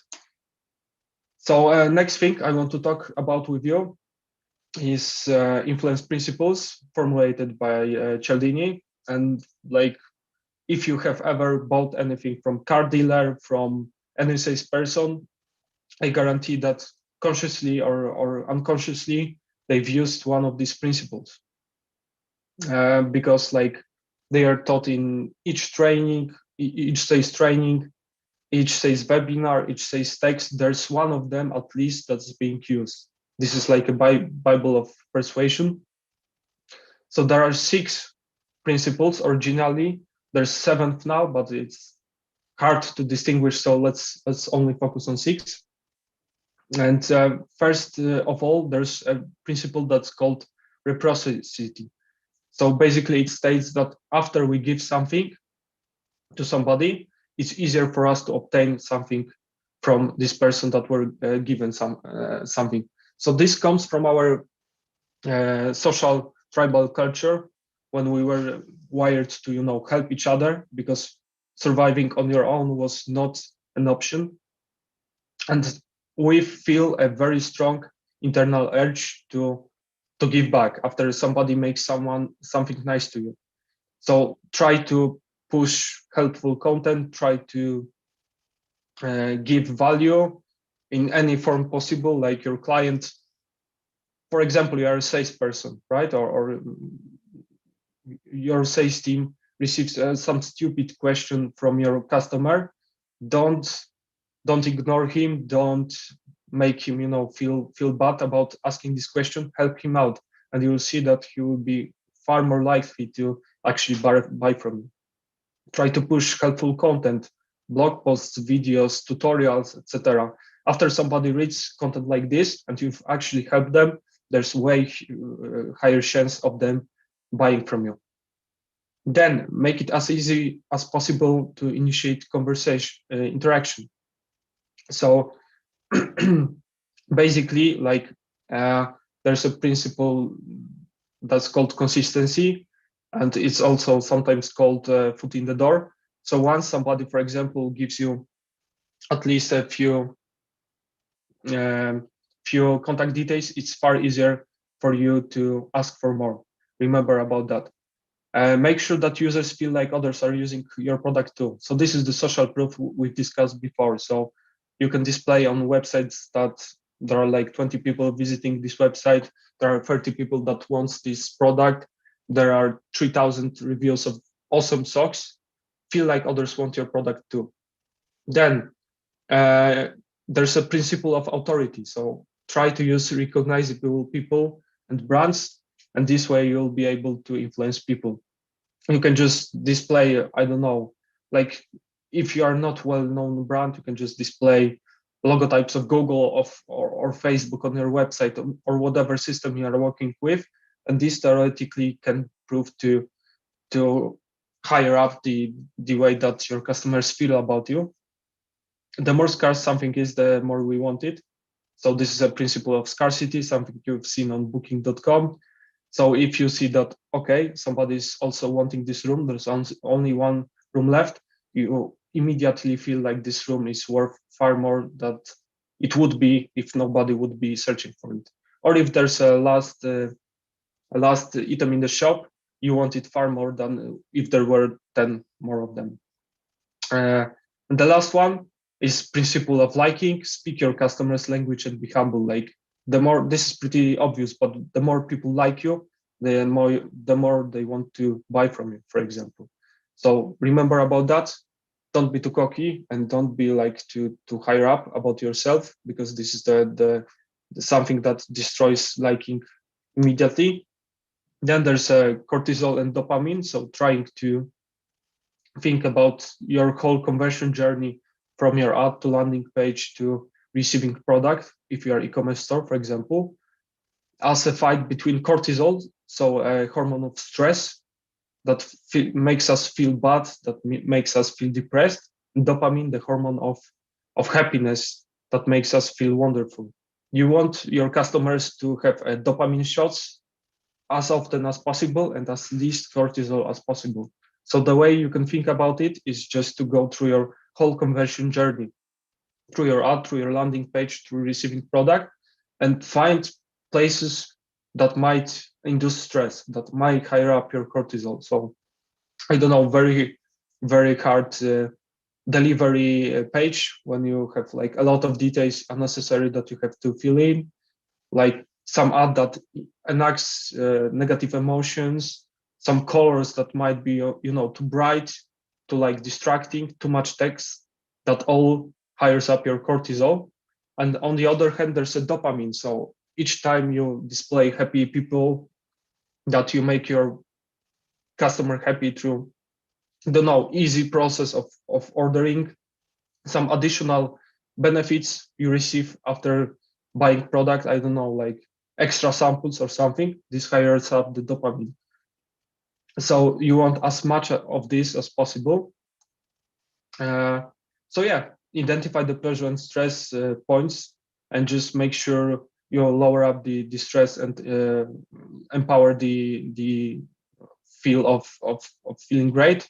Simplify things. This is the easiest way to induce a lot of cortisol. If something is too complicated, we get stressed up, and this is the worst feeling that your customer might have, because it makes them feel really bad. And get to the wow moment faster. So try to induce this injection of dopamine as fast as possible. Try to be like at the very beginning of your conversion path, try to do something awesome that will make your customer happy, and then it will be far easier for him or her to finish the conversion journey. And the last point I want to talk is try to adjust each of your funnel steps and try to like go through back to this presentation, read some more maybe about behavioral psychology, and try to find patterns that can be used in different funnel steps. So for awareness, for example, it would be great to use contrast colors to grab attention, to use some stuff that stands out.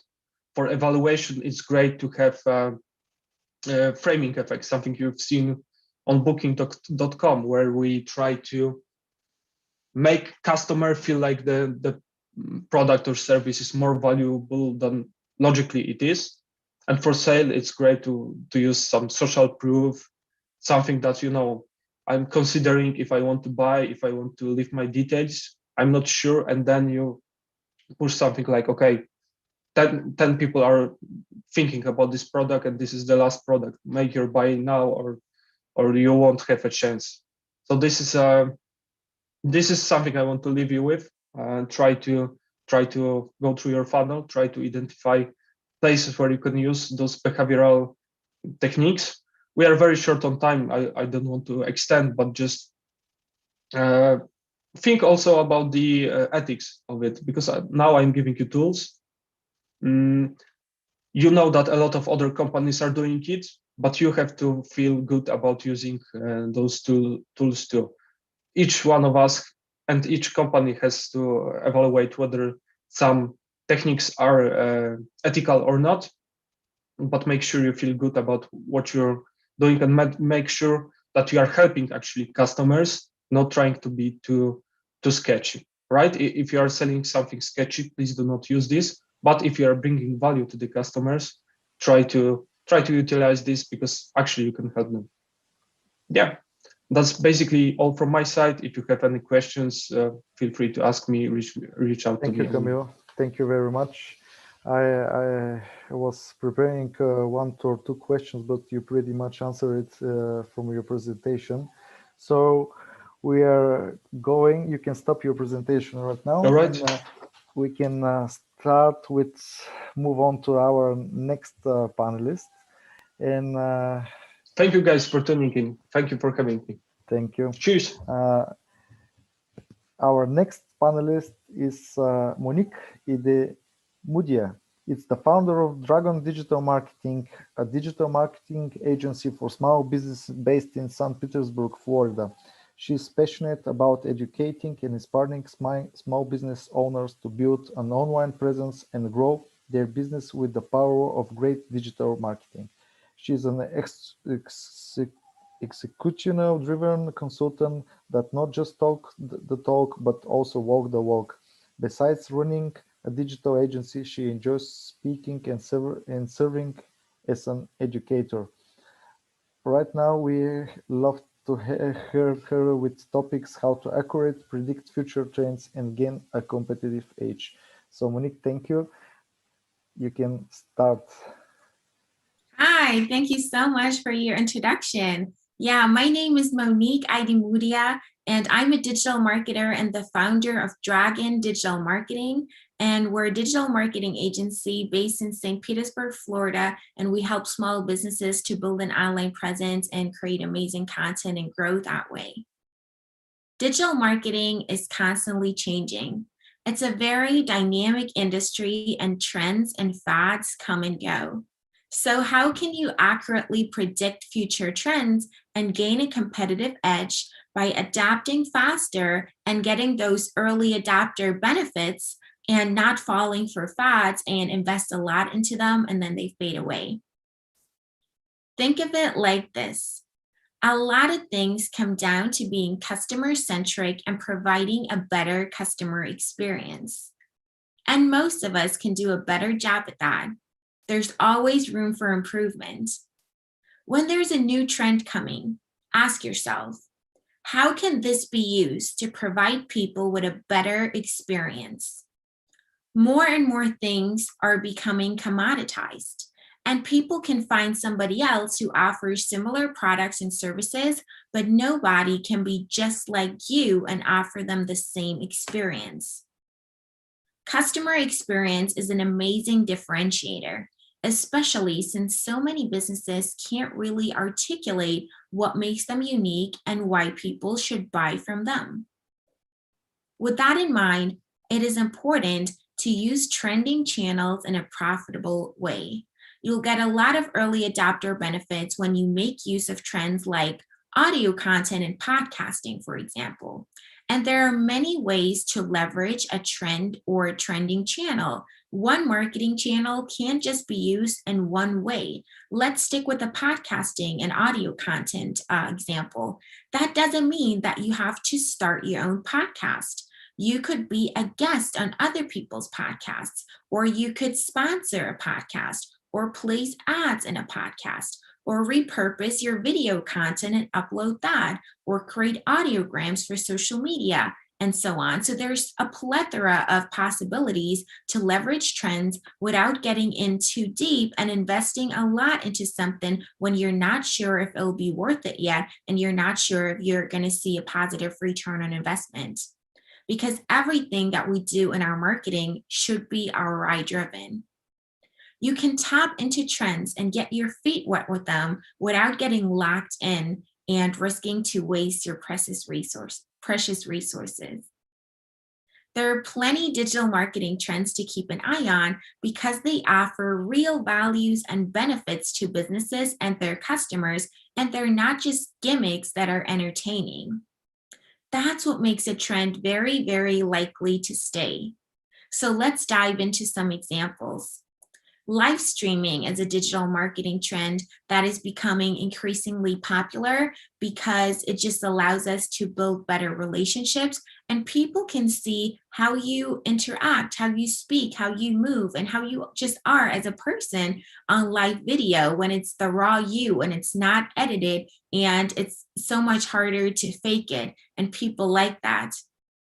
Also, influencer marketing is a trend, and it's also becoming less about celebrities and more about just normal people like you and I that have influence, they have an audience, and they're micro influencers or nano influencers, and they're more niche and realer with their audiences.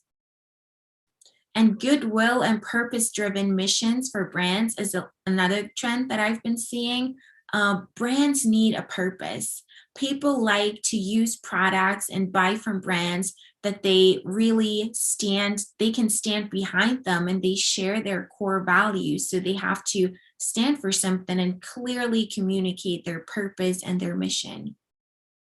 User-generated content is another trend. Everybody always wants new content and needs new content, and you don't have to create all of your content yourself. You can have your users generate content for you too. For example, you can have brand ambassadors, or you can have a branded hashtag, and then people post pictures of how they use your products online, and then you can reshare them. And it's also social proof for you, and it's less biased because every company talks about how great they are and how superior they are. But if it comes from yourself, so to speak, it's not as credible as if it comes from a third person who just loves to use your product and shares it out of their own free will. Then sustainability and corporate social responsibility are digital marketing trends that are also increasing. People are just increasingly conscious and worried about their environment and the future and future generations, and they pay attention to their consumption patterns and their behavior, and they want things to be more sustainable. And they also want to support companies that support that mission as well. Then authenticity and living up to your ideals. That's another big thing. So people like to associate themselves and do business with people that are authentic, that are their authentic selves. We don't like, super just fake messaging that is very, very produced and polished, and it's not personal, it's not human. So just being authentic, for example, just creating a video on your cell phone in selfie mode and posting it in your story really raw, or sharing some personal information about what hobbies do you like or your family and things like that, and really show the authentic people and the faces behind your company and behind your brand. That's a big thing now in 2021. And then also standing for something when it comes to social issues. People don't like to see brands as those neutral entities anymore that never take a stance and never take a side, and they're always staying neutral, but they want and expect brands and companies to speak up for things and to stand for something so they can know whether or not they want to stand with them. And then, of course, there's inclusivity and diversity and community, especially community, because people are craving human interactions, especially since the pandemic. And we are social beings. We don't like to be alone. And we always like to surround ourselves with like-minded people and be part of a community. And then there's voice search and visual search, like image search, that has been increasing. And for SEO, we see a lot more rich search results and rich snippets. The trend goes towards no-click searches, so people can get what they're looking for right then and there in the search engine result page. People are using smart speakers more and more. And if you, for example, perform a voice search with a smart speaker, you get just one result. So SEO becomes more and more competitive. Optimize your websites for voice searches. There's tools like Jetson AI, for example, that help you do that. What's another trend is the so-called fragmentation of experience. And this is when new technologies don't really get rid of the older technology, but both are being continued. And that is because most innovations are incremental innovations. Very rarely there's like a disruptor or a new disruptive technology that makes everything that has been there before obsolete and everybody now just uses the new thing. I mean, there's people that are still using fax machines right now. So you have to continue both services. For example, if you've offered customer support via email and now you're offering it on social media too, there's still going to be people that want to use it via email, and not everybody is going to be ready to jump over and use social media for that, or interact with your chatbot for that, or whatever it might be. So you really have to be conscious about what you implement, because chances are you're going to have to maintain multiple channels, and you can't just stop one thing and continue with the other thing if your audience and if your customers are just not ready for it. And it takes a transition period for people to get used to new technologies. A lot of people are skeptical as well.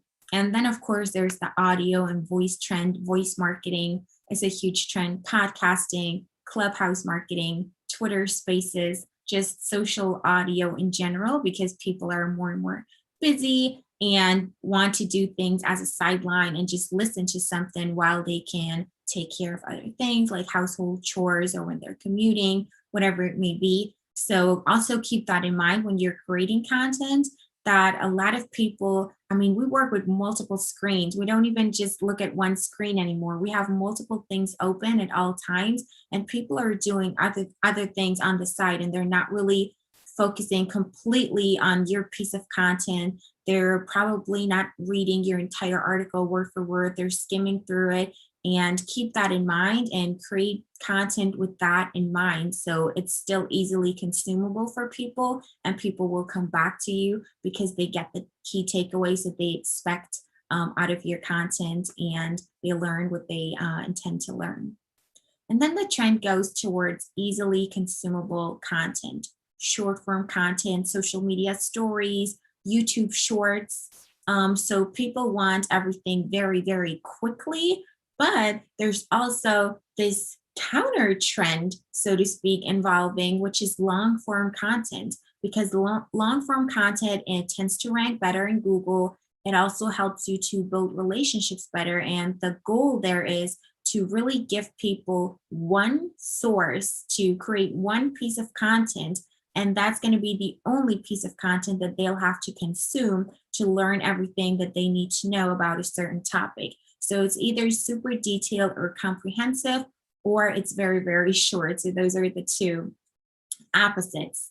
And then video marketing and conversational marketing, like chat box. That could be also something like implementing live chat on your website, having virtual customer support, text message marketing, and sending SMS messages, and then videos in general, and live videos are even better. the live video industry has been growing 99% ever since COVID started. So yeah, it's just crazy. People like to see other people live, and we're live right now. So that's a perfect example for that. And that leads me to the next trend, which is digital event marketing and virtual events, summits, webinars. People still need to communicate and network and meet other people and exchange. And this can't stop now that we can't meet in person anymore. A lot of places are still on lockdown. Not every country or state has opened yet. So it's really, really important to keep it going and move those events online. People are craving that, and it's very convenient, and that's a trend too, because you can do it from the comfort of your own home. You don't even have to travel to a conference anymore. Then increased personalization is another trend. People expect what they see to be highly relevant, or they just wouldn't care and they won't engage with it and interact with it as you would like them to, because we are bombarded with so much stuff 24/7 almost. So in order to stand out, what you present to people has to be really relevant to them and highly personalized. And personalization goes beyond saying hi, first name of the person in an email, but really basing all the campaigns and everything that you show a person on their activity, on their past interactions, on their interests, and all the, base it on all the information that you've collected from that person in the past, and really, really personalize the experience, create audience segments, create multiple buyer personas for your audience. That's where the trend is going towards, and then you can still see amazing engagement rates with your content. And then interactive content. People like to engage. Quizzes, asking and answering questions, polls are blowing up on LinkedIn right now, right? So all of that is trending. And then, of course, they have to mention the new emerging technologies like augmented reality and virtual reality and the Internet of Things and marketing automation and machine learning, artificial intelligence. And blockchain is super interesting too because of the decentralization aspect. Everything goes towards owning your channels and not being as dependent on other people and their algorithms and whatever they choose to do with their platform that they own. And you don't own your audience and those platforms. And with blockchain technology, there is no central entity that has control over something. We all know how annoying it is when we say the wrong thing and then Facebook bans the entire ad account because of like a little thing, the wording that they didn't like and it didn't comply with their guidelines, or YouTube channels getting demonetized, content is getting taken down, or your account is being hacked and you lose things, or whatever, you're getting attacked by spam bots that are spamming you on certain platforms, and you don't have a lot of control over it. You rely on support that is oftentimes not the best, and you're just very, very dependent in general. So I think that blockchain technology really, really helps with that trend because it's decentralized. And then building your email list and email marketing feeds into that too. That's a trend because you own email and you own that as a channel. So that's another trend. And data privacy is becoming more and more important. People like to own their data, and they like to know what other people do with their data when it comes to tracking them, when it comes to placing cookies on them, and all those kind of things. Thank you, Monica. And click and collect has been a trend lately due to COVID. It's just easy to order things and then just pick them up using click and collect. Omni-channel, not putting all of your eggs in one basket, even if you have limited resources as a small business. It is possible to work smarter and repurpose your content so you can be on multiple channels and not just focus on one simple thing. And then another trend is social commerce. Social media platforms make it easier to purchase right then and there without even leaving the platform, whereas in the past, social was more of a channel for awareness and discovery, and now it's becoming better for more bottom of the funnel marketing too. Then integrations, tools like Zapier, allow us to integrate our marketing and make everything flow so we have the information where we need it in our CRM. Split testing and A/B testing is another trend, because nowadays we just can't leave anything on the table anymore, and we have to be the most efficient when it comes to our marketing. So we have to constantly test and optimize. And then the last trend that I wanted to touch upon is branding. Branding is such a big thing.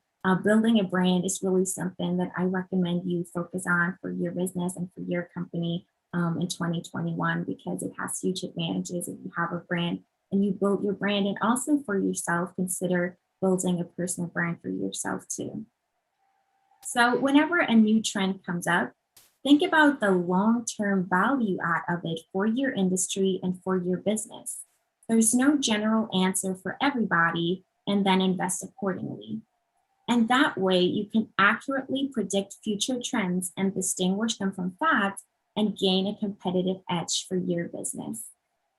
Thank you so much. I am Monique Aidimudia from Dragon Digital Marketing. You can learn more about me by connecting with me on LinkedIn, or just Googling Dragon Digital Marketing or Monique Aidimudia, and you can see how my name is spelled in the bottom left corner of the video. Thank you so much. Thank you. Thank you very much, Monique. We are going right away to Dean Schuster from United States, founder and partner of TrueMatter as a user experience strategy company. Dean has created user-centered digital products for 25 years. He oversees TrueMatter's UX practice, leading engagements in the regional organization as well as Fortune 1000. Dean experienced in defining, designing, and building complex digital products. His experience, including UX strategy, user research, prototyping, and building UX-focused team. He regularly speaks, writes, and teaches on those subjects. Dean is also an avid ultra-marathoner, reader, and adventure traveler. Dean, are you here? I'm here. Hi. Hi, nice to see you. All right, I'm going to share my screen and get started. Yes, sure. All right. There we go. I'm sharing my screen, and you should be seeing that. Yes, it's and perfect. We're ready to go. Okay, so we've got a short amount of time, and I'm going to talk to you about the fundamental anatomy of digital product goals. Now, every digital product that's an app, site, software starts with an idea. And ideas are developed by organizations, and they have goals and they have motivations. But the goals that organizations put out there are often very internally focused. They're just coming from the inside of the organization. They're removed from real users, the people that use their product. And so today we're going to talk about how to take those goals that a company has for a product and connect them to actual real world use so that you could have better user experiences in any product you make. So every goal that you put out there for a digital product has to have 5 things. It has to have a context. It's got to be simple. It's got to be connected to users. It has to be something that you can predict an outcome to, and it's got to be measured. Those are the 5 things we'll talk about today. So all actionable goals for a product have to have context. So successful products are basically well planned. This happens through a process called discovery, which is at the beginning of a process or a project. And this is where user research happens. This is how you spend time understanding users, their needs, their pain points, and observing their actual behavior. Now, discovery for us in user research yields something called a user experience roadmap. This is just documenting our research on users, and it's how we'll connect goals to them. Now, a great UX roadmap that comes from discovery is a comprehensive thing. It encapsulates a lot of different stuff. But today, we're just going to talk about a couple of pieces of it, not every single thing that goes into a roadmap like the ones that we make, you see on the screen here. We're just going to talk about a couple of pieces. All right, this is the goals and the users. These are the most important things to come from user research that drives strategy. So we're going to focus there. And that context gives you the driving point for making those goals and getting them connected. So first, we're going to state those goals now, and we're going to rank them very simply.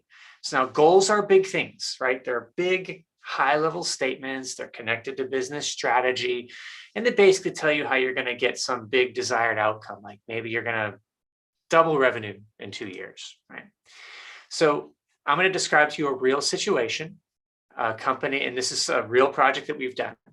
A company had a outdated web app that needed to be modernized. It's really old and outdated, and the users are saying it's terribly difficult to use. Now, they don't use it very much, but they're actually required to use it by law to accomplish certain tasks. So you got novice users, they have to use the system, they hate using it, and it's old. Very common scenario. Now, what we're going to do is look at those basic goals at first, because we know what they are. We're going to modernize the app. We're going to make it easy to use. Okay, that's fine. But let's separate those goals, right? Let's separate them into the internal goal, the modernization goal, and the user goal, which is easier to use. Now we're going to flip-flop. We're always going to make sure the user goal is first, always first, more important than the internal goal every single time. And then we're going to push the envelope a little bit. We're going to refine these goals. We're going to dig a little deeper and not be so generic. What's really behind them? So we learned from user research and discovery that being easy to use for people meant make the app do the work for me. Don't make me do the work, and align it to my day-to-day routine. Modernization meant starting over and rebuilding trust that had been eroded. So we learned this, we just sort of say it. We've got prioritized goal, we're making them more interesting. Now we've got 3 basic goals here. We're going to rank them 1, 2, and 3. The user goals always go first. Now, any good digital product's going to have like, 5 goals, maybe anywhere 3 to 7 goals. You don't need a ton of goals. You just need the really, really big ones. So all we're going to do today is focus on that first goal now that we've ranked them. Simple as that. Now we got to connect them to users. The way we do that is through objectives. Objectives are just specific, actionable, measurable steps you could take to achieve a goal, simply put. And they have real specificity to them.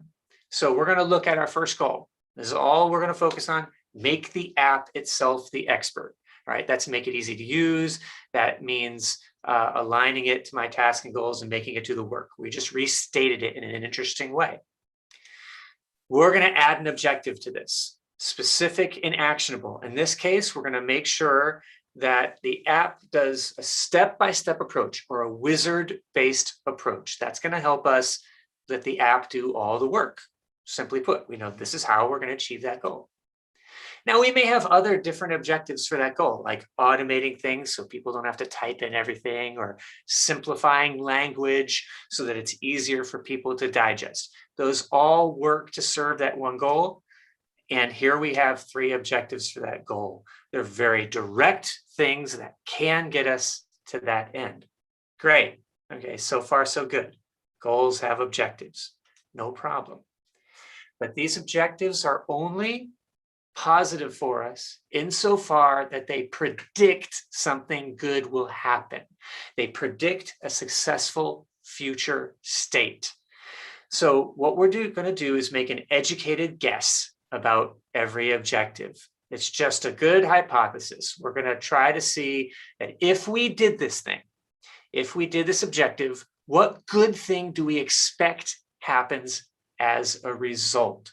So you can imagine guiding users with step-by-step approach is based on certain things we learned back in discovery, that people are stressed out when they're trying to enter data, and they're making lots of errors, and things are taking too long, and they're having to call the support line. And that's how we know we have to automate, and that's how we know we have to do a step-by-step process. So if we're going to predict a future state, we want to change those complaints into something positive.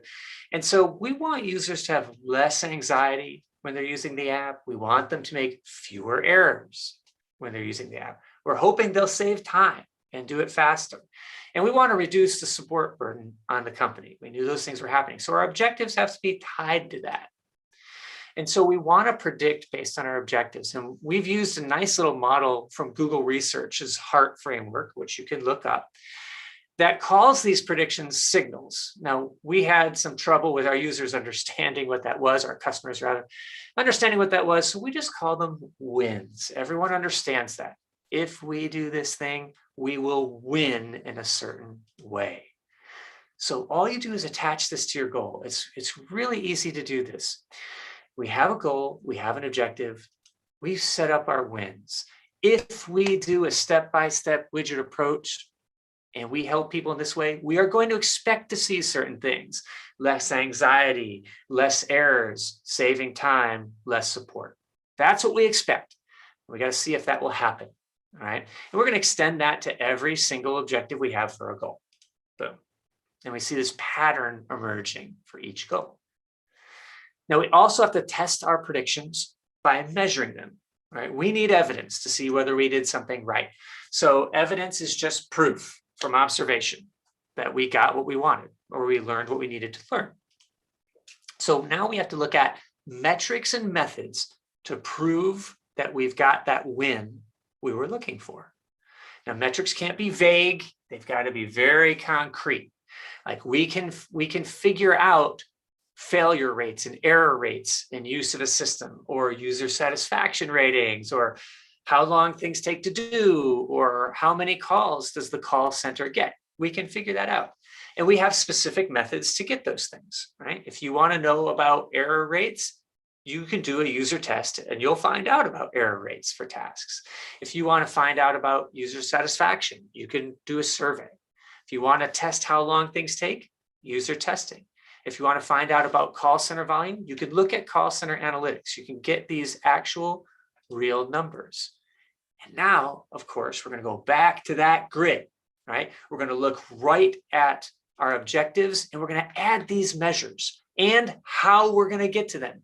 So if we want to make the app an expert and we want to do a step-by-step approach, we expect to get certain things to happen if we do that. And here's how we're going to exactly how we're going to measure whether we did it or not.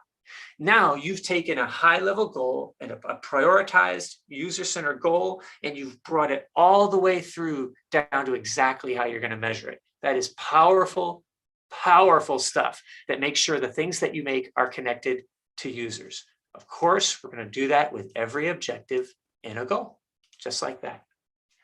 Now, that's the whole anatomy. Putting it together means you have to do a couple of things. We're going to make this a super practical process. We're not going to agonize over it. We're not going to make it super long and heavily documented. No one wants to read all that dense stuff anyway. So we're going to say as little as possible. This is actually the real goal that we produced. This is the entire goal. Goal number one, with 3 main objectives, a set of wins, and a set of ways that we're going to measure and figure it out. You can look at this, and this is a total roadmap for achieving that first goal. Excellent, excellent stuff. And it's a stronger way to understand your goals than just guessing or just saying, we want to make this modernized and easy. That's not good enough. You got to get way down deep into this if you want to achieve it. This process is going to help you get agreement very early on with everyone in the project team, including stakeholders. This is what we're doing. This is how we're going to do it. Do we agree or not? We'll adjust it if we need to, but we've got a way to rally our project.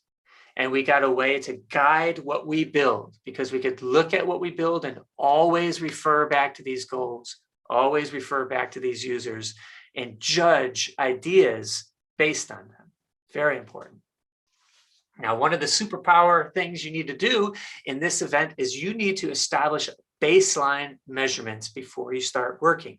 You know exactly what baseline measurements you need because you've defined them in your goals. So if you care about how long something takes, for instance, and you want to shorten it, do a user test now, measure how long those tasks take.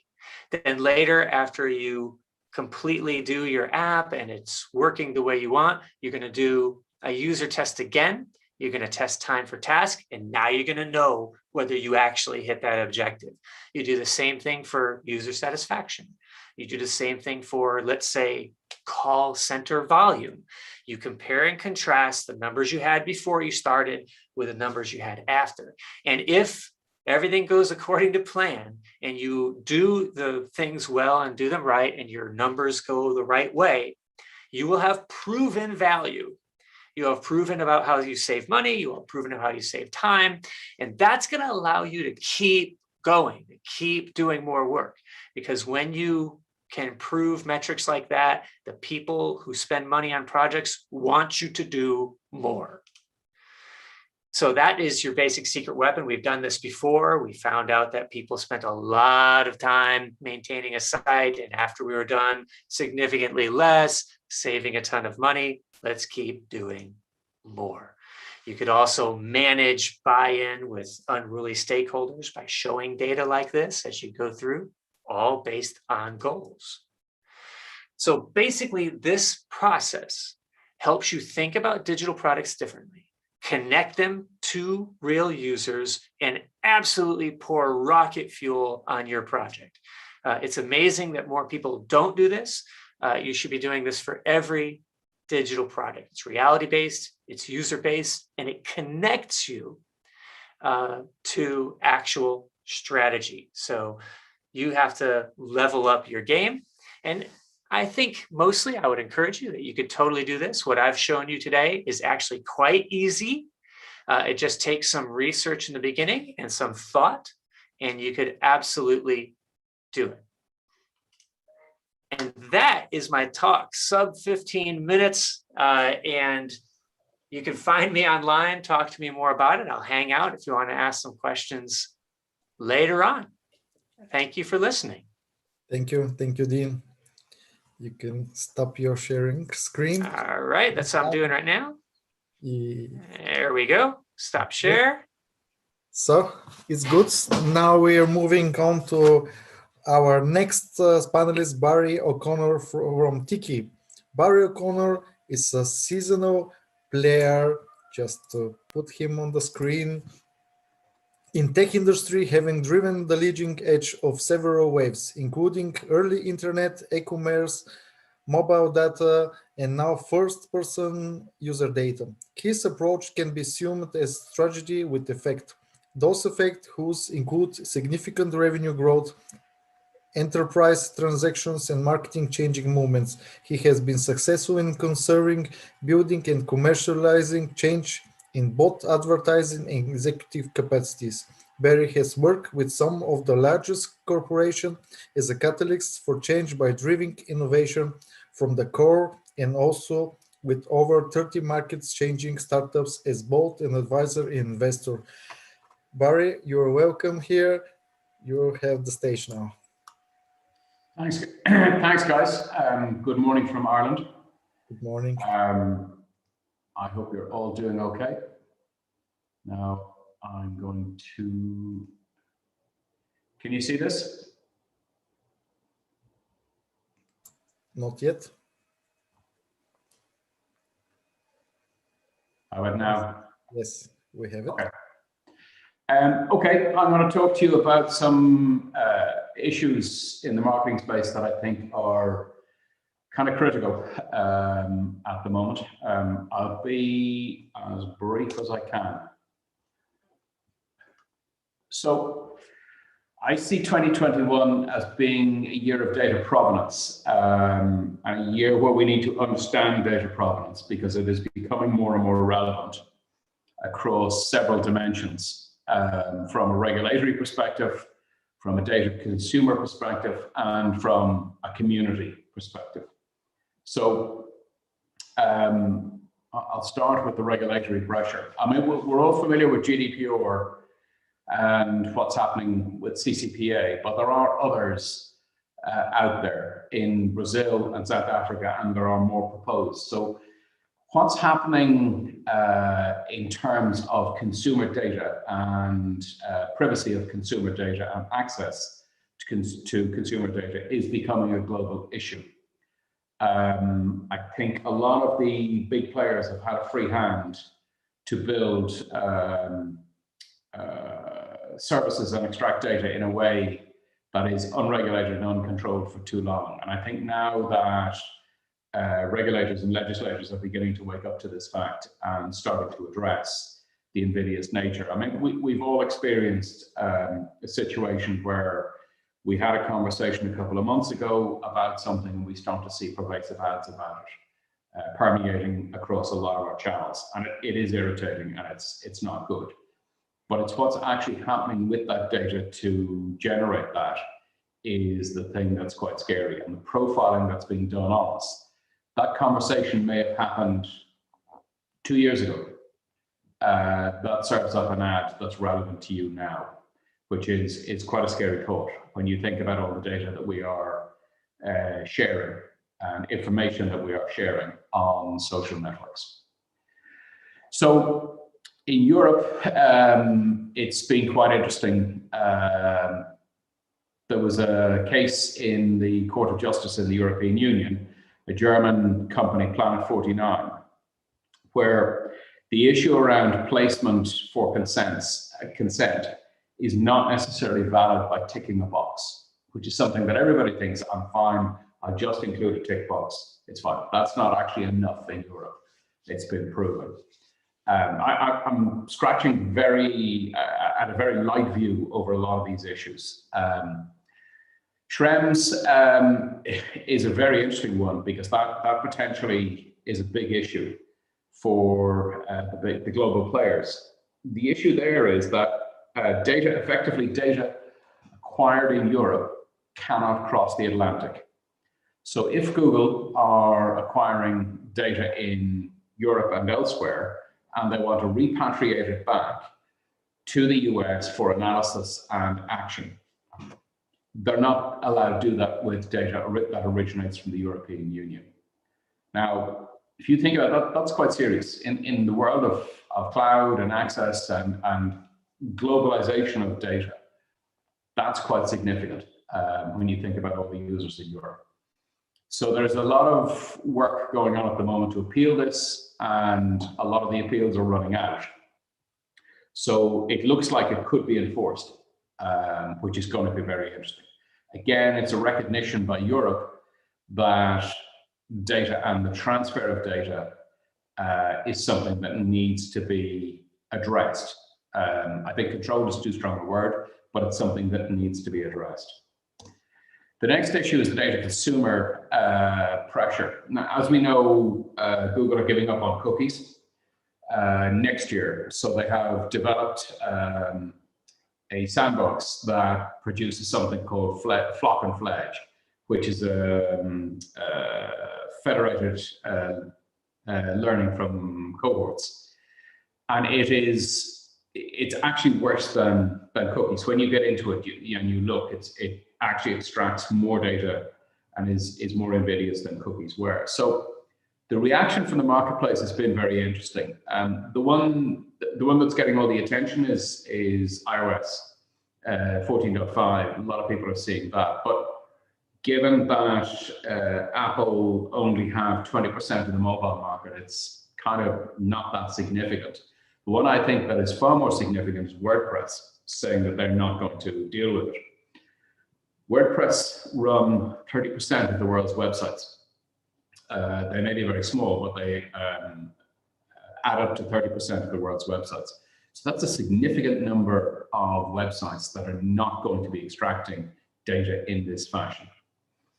We've also got then the browsers that are refusing to deal with it. So we've got Brave, we've got Firefox, and we've got Microsoft's browsers.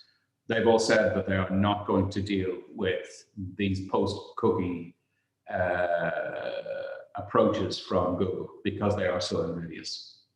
So, you know, the consumers of data are the people who are acquiring data are beginning to wake up and realize that there is an issue here. So as a marketeer in the community, a couple of things you need to think about. Kind of where does this leave my business, and where am I in this space? I go back to what I said about data curation. You need to understand where your data has come from. And what do my customers think? Do my customers happy that I'm still using cookies, or I've moved to FLoC, that I'm doing something like this? Are my customers happy with the service that they're giving me that's built off how this data is acquired? Do they have an issue with this? Am I actually compliant with the regulations? Have I potentially got a problem coming down the road? Is this an issue for me going forward? And may I end up, would it be possible that I could end up with a legal issue? Will I have a problem? And how dependent am I on these sources of data? These are the kind of questions you need to be thinking about. Something I keep saying to people is that data should be like fair trade coffee. You should be very comfortable with sourcing and application of that data. A few years ago, none of us were aware of the issues with coffee and how coffee was being sourced, and how coffee was ending up in our cup. So how did it get from field to cup, and were people being exploited along the route? A lot of people have woken up and realized that they are, and now you see, the massive chains like Starbucks. They claim that all their coffee is fair trade coffee. So I see data going the same way. I think a lot of people are going to start thinking in these terms. Where does my data come from? How is it being sourced? How is it being managed? And how is it being presented? And you as marketeers, I think this is something you need to be thinking about. But it just so happens that we have a solution at mytiki.com. I've very briefly, in a sentence, explained what we're doing. It's a two-sided marketplace. So we extract data from our customers, from our users, present it anonymously to our customers. Our customers pay us, and we then transfer those funds back to our users. So it's a full circular economic model with complete opt-in. So it's an approach that we're taking to address these issues. It's one of the aspects of it, but there's quite a bit more. If you'd like to know more, please reach out. Thank you. Thank you, Barry. It was Barry from Tiki, and you can stop your sharing screen.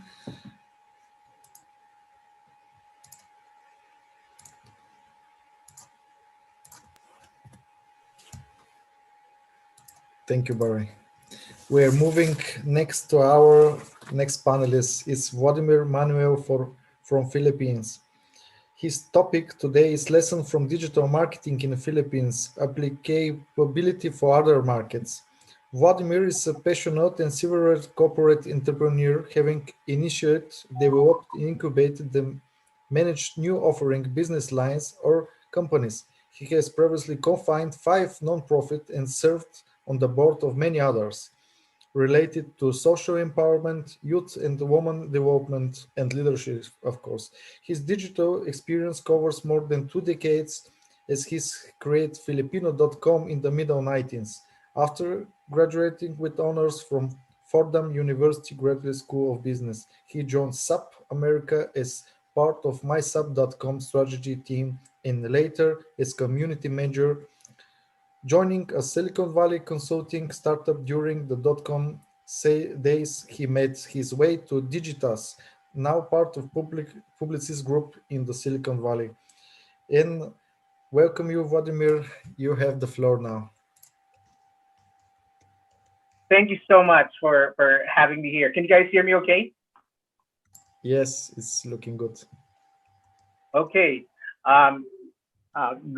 Good morning to some of you, those from the US and also Europe. I just realized that it's also just 6 in the morning in Florida. One of the speakers earlier had to probably get up at 3 in the morning her time to be with us. But I'll be sharing my screen right now.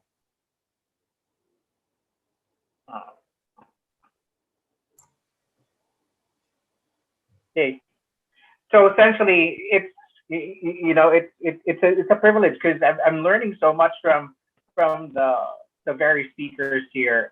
Some very technical that I'd like to actually borrow back from my own practices as we apply to our company in the Philippines called Point West. It's actually an organization that does a lot of business globally in the United States, in Japan, in Korea, in Australia, New Zealand, and now we are actually thinking of going to Russia as well as other places with digital. So I don't know if you know where the Philippines is, or if you have know-how of actually what it's like. It's literally halfway around the world to where most of you are today in Europe. So this is where the Philippines is, with that orange pin drop there.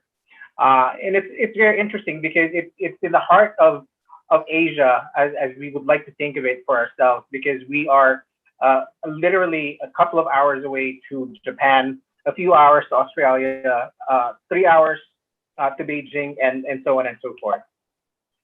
And in the Philippines, when you think of digital marketing, or you think of the people, you think of actually, I would like to think that this is the Philippines for me every day.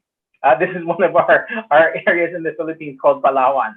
So if you have a chance someday to visit the Philippines, make sure you make your way here. But in any case, most of you, or some of you might know, especially of a certain generation, that we've had overthrown dictators in the past through basically the power of people gathering in large groups. The first one didn't use quite technology that much, but the second revolution that toppled another, I guess, president was done through texting. People were connecting with each other and told everyone else to converge in a certain area. And this is kind of how you might think it was, but then I think this picture was more about when Pope Francis was visiting the Philippines a few years ago. You can see that everyone here, almost everyone here in this picture, is carrying a smartphone. In any case, so opportunities in digital marketing. Obviously, by that picture, you can see that Filipinos love gadgets. They're very highly westernized. We were, as they say, we were in a Spanish convent for 3 centuries, and we were in Hollywood for half a century. So Ferdinand Magellan came to the Philippines in 1521, 1898, Spanish-U.S. War. Then we became an American territory until 1946. I mean, in any case, so it's a very Western country and have high acceptance of social media. What's really interesting is that there's a huge shift going to the virtual space for buying, because I don't know if you guys know what's going on here during this pandemic, but it's probably got one of the longest lockdowns. And here in the Philippines, sometimes you're in lockdown, sometimes you're not, but it kind of actually, it's a perpetual lockdown, because even if it weren't lockdown, or what they call it community quarantine, only essential workers should be able to go out, or if you are doing essential services or you need essential services, that you can go out. But in any case, screen shopping during Burr month. Burr month would be September to December, and that's Christmas time in the Philippines, and huge buying cycle. So in fact, you'll start hearing Christmas songs in malls everywhere during the Burr month. And then last but not the least, of course, now with everyone pretty much on lockdown, and they're just glued to their screen, so they do a lot of searches before buying, and they shop a lot. So think about the Philippines being a country of 110 people, 110 million people, but we have over 150 million mobile connections. As it says right here on this stat, 139% almost, or 130% have mobile connectivity, and that's like more people. I'm probably one of those contributing to that statistic, because I have 5 postpaid connections outside of my fiber connection at home. So we have about 74 million users. Social media users, we have 89 million. So imagine if there's 120 million Filipinos, right? And 89 million of them are social media users. Easily half of those are probably trolls. I mean, it's a joke, but not really a joke, because there's a lot of trolling that happens out of the Philippines, unfortunately. There's a lot of e-commerce activity, and in fact, over 80% of internet users have already made a purchase. Those between 16 and 64 made a purchase online. So that doesn't include people like my mother.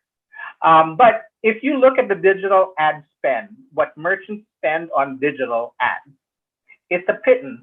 It's only about 10 cents to the 10 cents to the dollar, right? And that's not a lot of digital ad spend. So those that can could spend money can actually conquer the market. Then online search behavior, 99% use conventional search engines. So just to, I won't take a long time with this slide, but if you would note, the key here is that social media is taking up 4 hours, 15 minutes of a Filipino's day. That's a lot of time. So when you think about that factor alone, it means you really need to start thinking about moving your digital marketing efforts to this modality, as opposed to, let's say, press media or broadcast radio.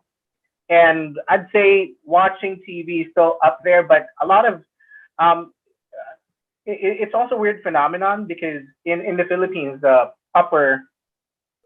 would say the upper 20% of the market probably doesn't watch regular TV anymore or cable. They're all watching on Netflix and other streaming media. So this is kind of like a typical family. I'd like to think that this is my family many, many, many years from now, right? Maybe after we've aged quite a little bit, but where, you know, you have both parents on looking at a screen, all three kids are looking at a screen. The youngest is doing VR. It kind of actually reminds me of my family, but this is very typical. I would say 5 years ago, you can never get away with being online as a, as a child at the dinner table.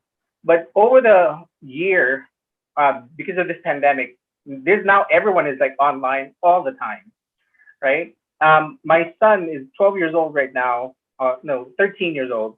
And he had a school project where he had to talk about climate change from a political, economic, sociological, technological, with musical performances embedded in it. And he did 8-year-old, it turns out I learned about 2 weeks ago, uses Canva in school. And so I was like, wow, a lot of my colleagues don't even know what Canva is. And here's my 8-year-old daughter using Canva in school.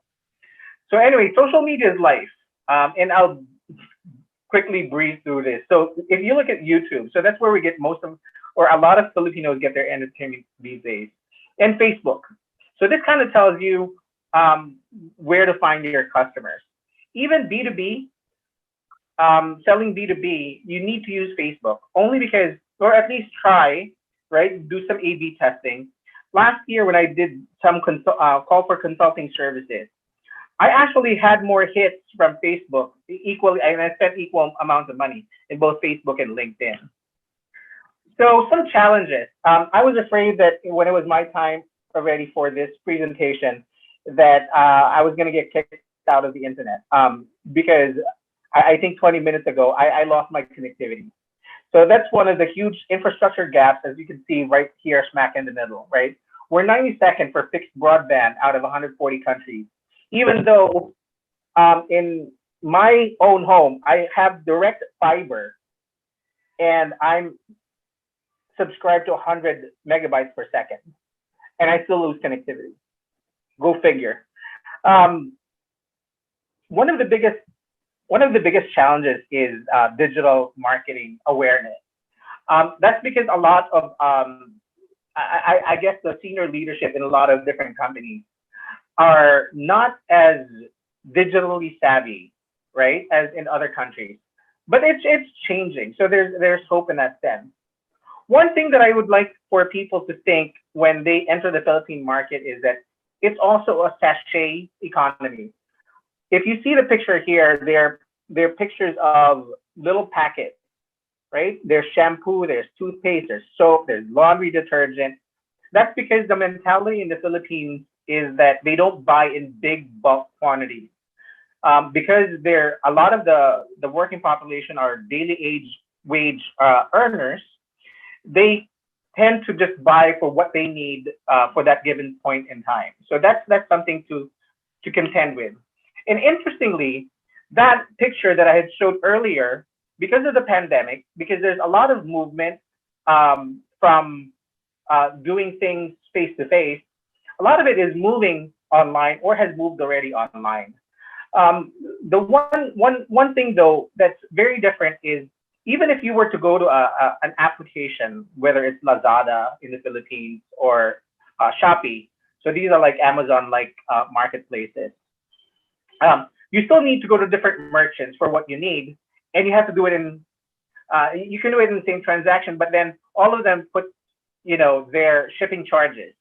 So it's not, you're not going to get the economies of scale if you are the consumer, right? There's a lot of expectations for social media marketing to surge. What's another important point here are partnerships. In the Philippines, there's a lot of bartering and X deals and a lot of partnering that happen among companies. And I'll share with you one of the companies that has done that recently, has actually raised $41.3 million since January of last year. What's really interesting is this business started as a sole proprietorship and only incorporated 3 years ago, and was able, or 3-4 years ago, and was able to raise $41.3 million. Interestingly, what this organization does is it's become a digital marketing arm, including marketplace management, including warehousing, including logistics, for all these different brands. Amazing. So I think that's going to be one of the trends to watch in the Philippines, for other companies to try to do the same, because there are certain players from China that has tried this before in the Philippines, but didn't quite work. But this one, a locally homegrown one, it's working. So some other digital marketing, indicators, digital marketing in local banks. One of the challenges here is the millions and millions of unbanked. But there are now a lot of ways in which, for example, a new company called Centina, what they do is, if you run out of funds, you can actually borrow from this company and they'll put it in your e-wallet. And then when you are at a 7-Eleven, you can use that loan from that company. Insurance, you need to start thinking of both the distributor and the customer journey. And there's more slides, sorry. So I'll just breeze through it. So this is really an encapsulation of all the different marketing trends, digital marketing trends that we're seeing. Of particular importance to us are, at least B2B, great importance of customer experience, right? Rather B2C. In my organization, we have a natural language chatbot that understands human emotion, so that they can sense if you are an irate customer or a happy customer, and we can understand this in local dialects, and we can actually repurpose this for different languages around the world. The other interesting thing about our business model is the fact that in the Philippines, a lot of B2B companies are just realizing the importance of CRM.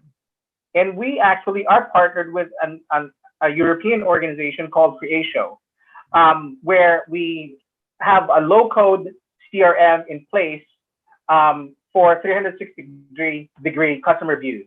And last but not the least on this slide is the importance of intelligent OCR. Our intelligent OCR versus, and the importance in marketing this is, we are able to cut down processing time and up to 70%, and can be as accurate as 90%, even with templateless forms.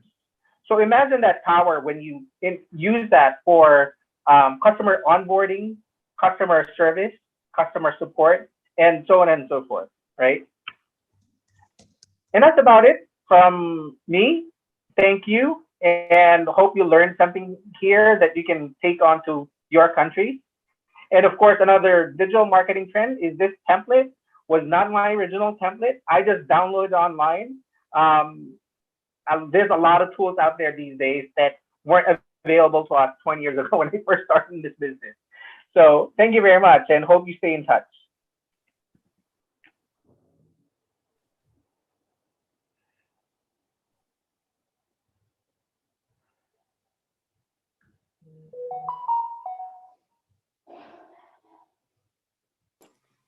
Thank you. Thank you very much. If you have some questions, you can contact Vladimir here. You can stop your presentation right now.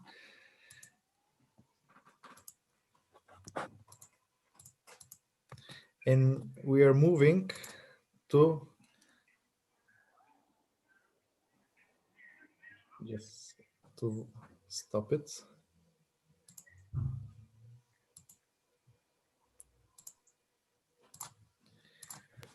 We are moving on. Our last speaker is Abir Raza from the United States and his company TechRevo LLC.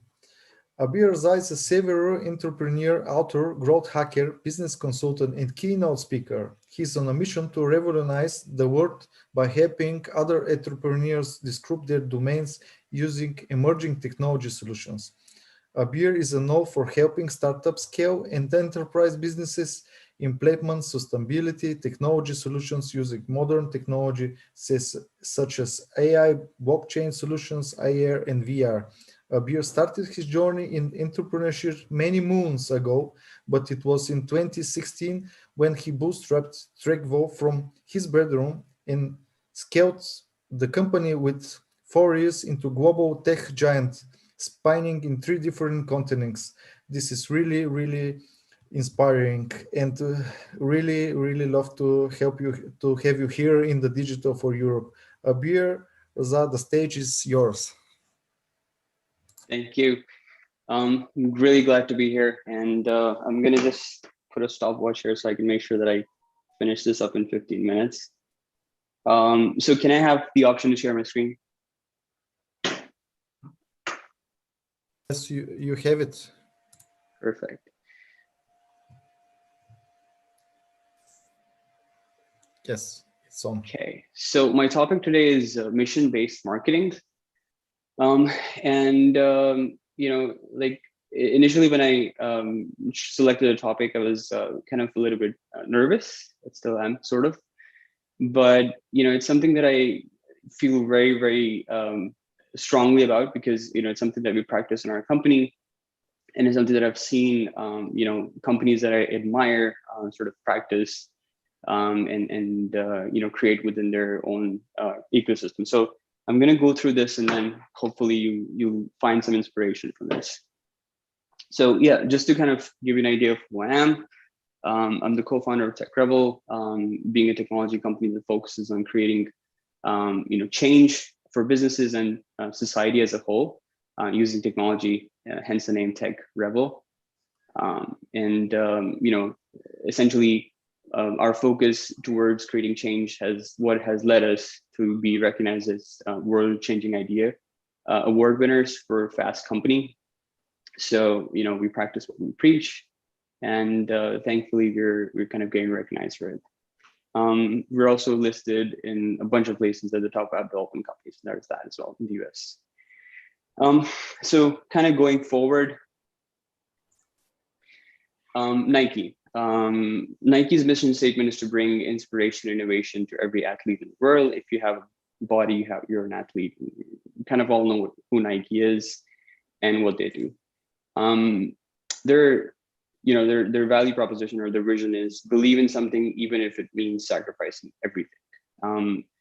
They kind of embody that by essentially adopting the very polarized belief when you know, athletes were supposed to be taking a knee in matches.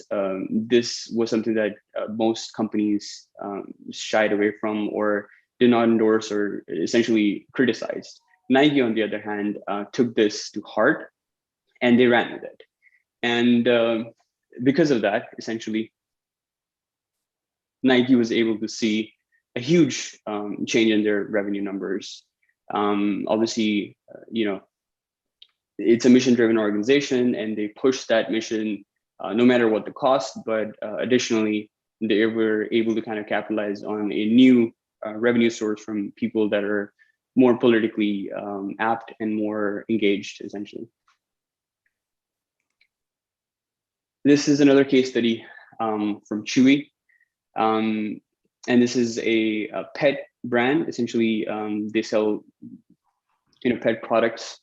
And they're, as you can see kind of through their numbers, they're the dominant leader in this market space with 43% online sales of pet foods being acquired by this company. So Honest Company, I think we're kind of aware of this as well. This is sort of a little bit of a negative, a case study where a company that used mission-based marketing failed at mission-based marketing when their product weren't able to live up to their expectations. So their mission statement was to empower people to live healthy, happy lives by creating effective, safe, delightful, accessible, responsible products. But unfortunately, till their Series D, they kept on committing to it, but then they had to roll back when their products weren't able to live up to those expectations. So what is mission-based marketing? These are examples of companies that have used mission-based marketing to create a sustainable, essential quality for themselves, for their customers. So, we kind of start with the mission itself. A mission is the expression of a business's reason for existence, made by its leaders based on their desire and vision of reshaping the world around them. This is simple enough, but what makes mission-based marketing different is when you take that mission and embed that within every facet of the business itself. So your product becomes more than just a product. It becomes a transient point of your mission that essentially is part of every touch point that the customer interfaces with. And it allows your product to become more than just a commodity. It differentiates your product and differentiates your business as a whole in a very competitive market, essentially giving you a blue ocean kind of a feel. Why? So this is the first why. Obviously, mission-based marketing creates a cult-like internal culture. This is what is important for us here at TechRebel, for our employees to kind of feel like they're part of something bigger. In modern times, it's become, after the examples that I've shared with you and several other examples like Apple, Google, Amazon, and so many other companies, it's something that I think every entrepreneur kind of relates to at a certain point, to create a culture that people can be inspired by. So mission-based marketing allows you to create that culture. This is as an example that I'm giving you earlier. You'll see a lot of Apple slides here. I'm kind of an Apple fanboy here, but yeah. So Apple created a revolution, something that obsessed people, both internal and external. We've all heard stories of developers that have spent 2 days, 3 days, 4 days at the office, just working on a product release. That's the kind of obsession that you would not find in a normal company. It's only a mission-based marketing company that can actually inspire people to be like that. Another why, mission-driven marketing is a great equalizer. What do I mean by that? As I mentioned before, in a hyper-competitive environment, even if it's a red ocean, we saw the example of a pet brand that was able to kind of make a difference in a very, very competitive category of pet foods, by essentially creating a mission and then endorsing that mission and having an obsession towards that mission. If you're looking at a very, very competitive market space, we've seen so many examples before where entrants were able to create a huge chunk of market share for themselves. Again, Honest Company is another example of selling products, in a very hyper competitive market space by creating a mission-driven culture. So this is obviously, a very, very big example. Nike has become synonymous with shoes. Again, shoes is a hyper competitive market and still continues to be so to this day. But that still does not put away from the fact that Nike owns over 50% of the market share in this category as a whole. So it's synonymous with the shoes and the lifestyle essentially wearing a shoe in general. So it's been able to transfer itself from just a brand that's worn by athletes to brand that's everyday use, and it's been able to capitalize on that fact. Another why, mission-based marketing creates brand worshippers. Obviously, this is kind of like explained with the next slide. We've all been there on the first day that Apple releases their new iPhone. The lines and people that are sleeping in those lines, having been there the day before or 2 days before. You create a cult-like following from people, in your external circle and your consumers, and they're the ones that become ambassadors. They're the ones that promote it. So you don't really need marketing. It's just something that promotes itself. And finally, mission-based marketing is important. It lives in the heart of consumers and creates a shared passion. What do I mean by that? This brand is immortal in the sense that it's lived more years than any human being on this world. I was surprised to see when I was doing my research as well that this brand was launched in 1880, which makes it about 140 years old.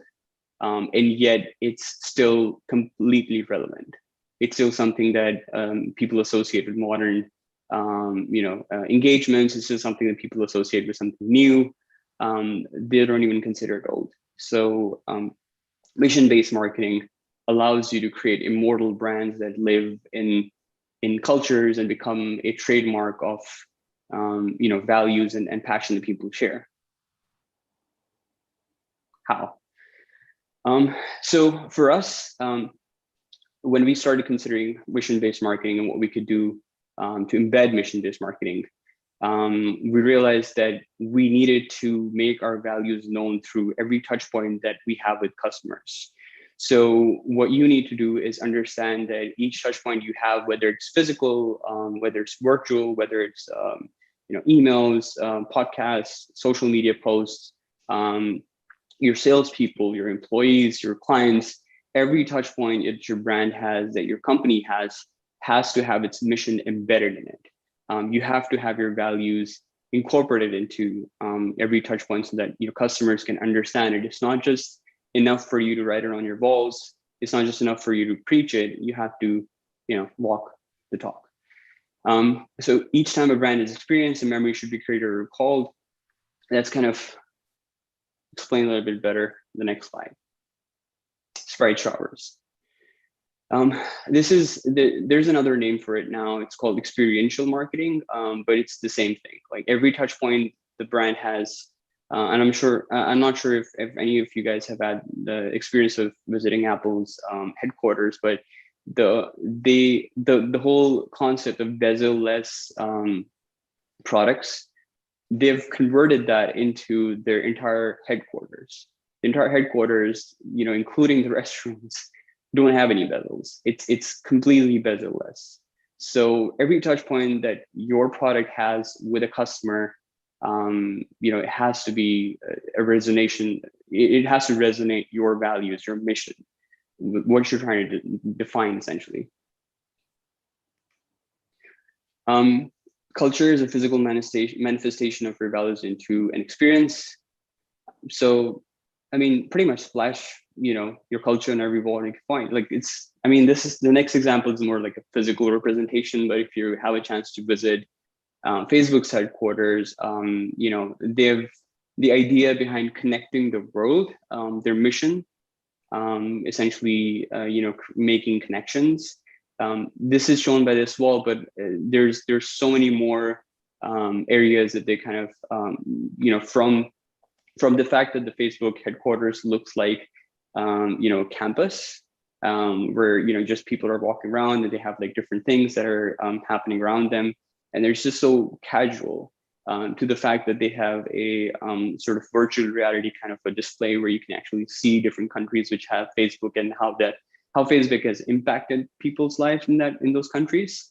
And you can interact with that wall essentially. And this wall where you can write anything, you can just be a guest and write something, or an employee that writes something, and it exists forever. They don't erase it. Missions are completed when a collective replaces the individual. This is a tricky part. This is something that we haven't been able to achieve or even come close to. Mission-based marketing, essentially comes full circle when people stop thinking about themselves as individuals, or stop associating themselves with their individual identity, and start using your business, your brand, your product, in association with themselves. So every person that uses an Apple product suddenly becomes an Apple advocate, or every person that uses an Android product suddenly becomes an Android advocate. So they become part of a collective, which they're in a sort of way forced, to kind of promote, because they associate themselves with it. This is EY. This is an event that they do, and it kind of resonates with the employees. Your mission is tightly into the ability to understand your customers. This is critically important, and something that the next example kind of showcases. This is Airbnb, and their mission-based marketing of essentially creating that culture, creating the experience of people living, sharing their rooms with other people, and creating that community where people feel welcome in somebody else's home, and essentially changing a lifelong belief that it's not going to work. Having people stay in your home is invasion of privacy and all those things that were problematic. But they flipped that entire culture on its head by creating an experience, that kind of sought into the customer mindset, where they would, in the initial phases of their marketing, they were able to. Sorry, I'm kind of lost in time, but in the initial phases of marketing, they would interview people. They would go ahead and interview their Airbnb people, live in their houses. And the location that they set up themselves, if you have the chance to visit that location, they've created every room as a representation of different Airbnbs that people have in their office space. So again, a mission-based marketing that goes beyond anything that you generally do. So yeah, that's pretty much part of the presentation. Thank you for listening. Hopefully you guys learned something. Thank you, Abir. I was searching from your website to get really interesting from your presentation. They really like to connect. Thank you, everyone. Thank you for having us here, and thank you for all the speakers. I want to thank you for everyone for participating, and see you soon. We are moving out on our video streaming in the next panels. And thank you. Have a good day.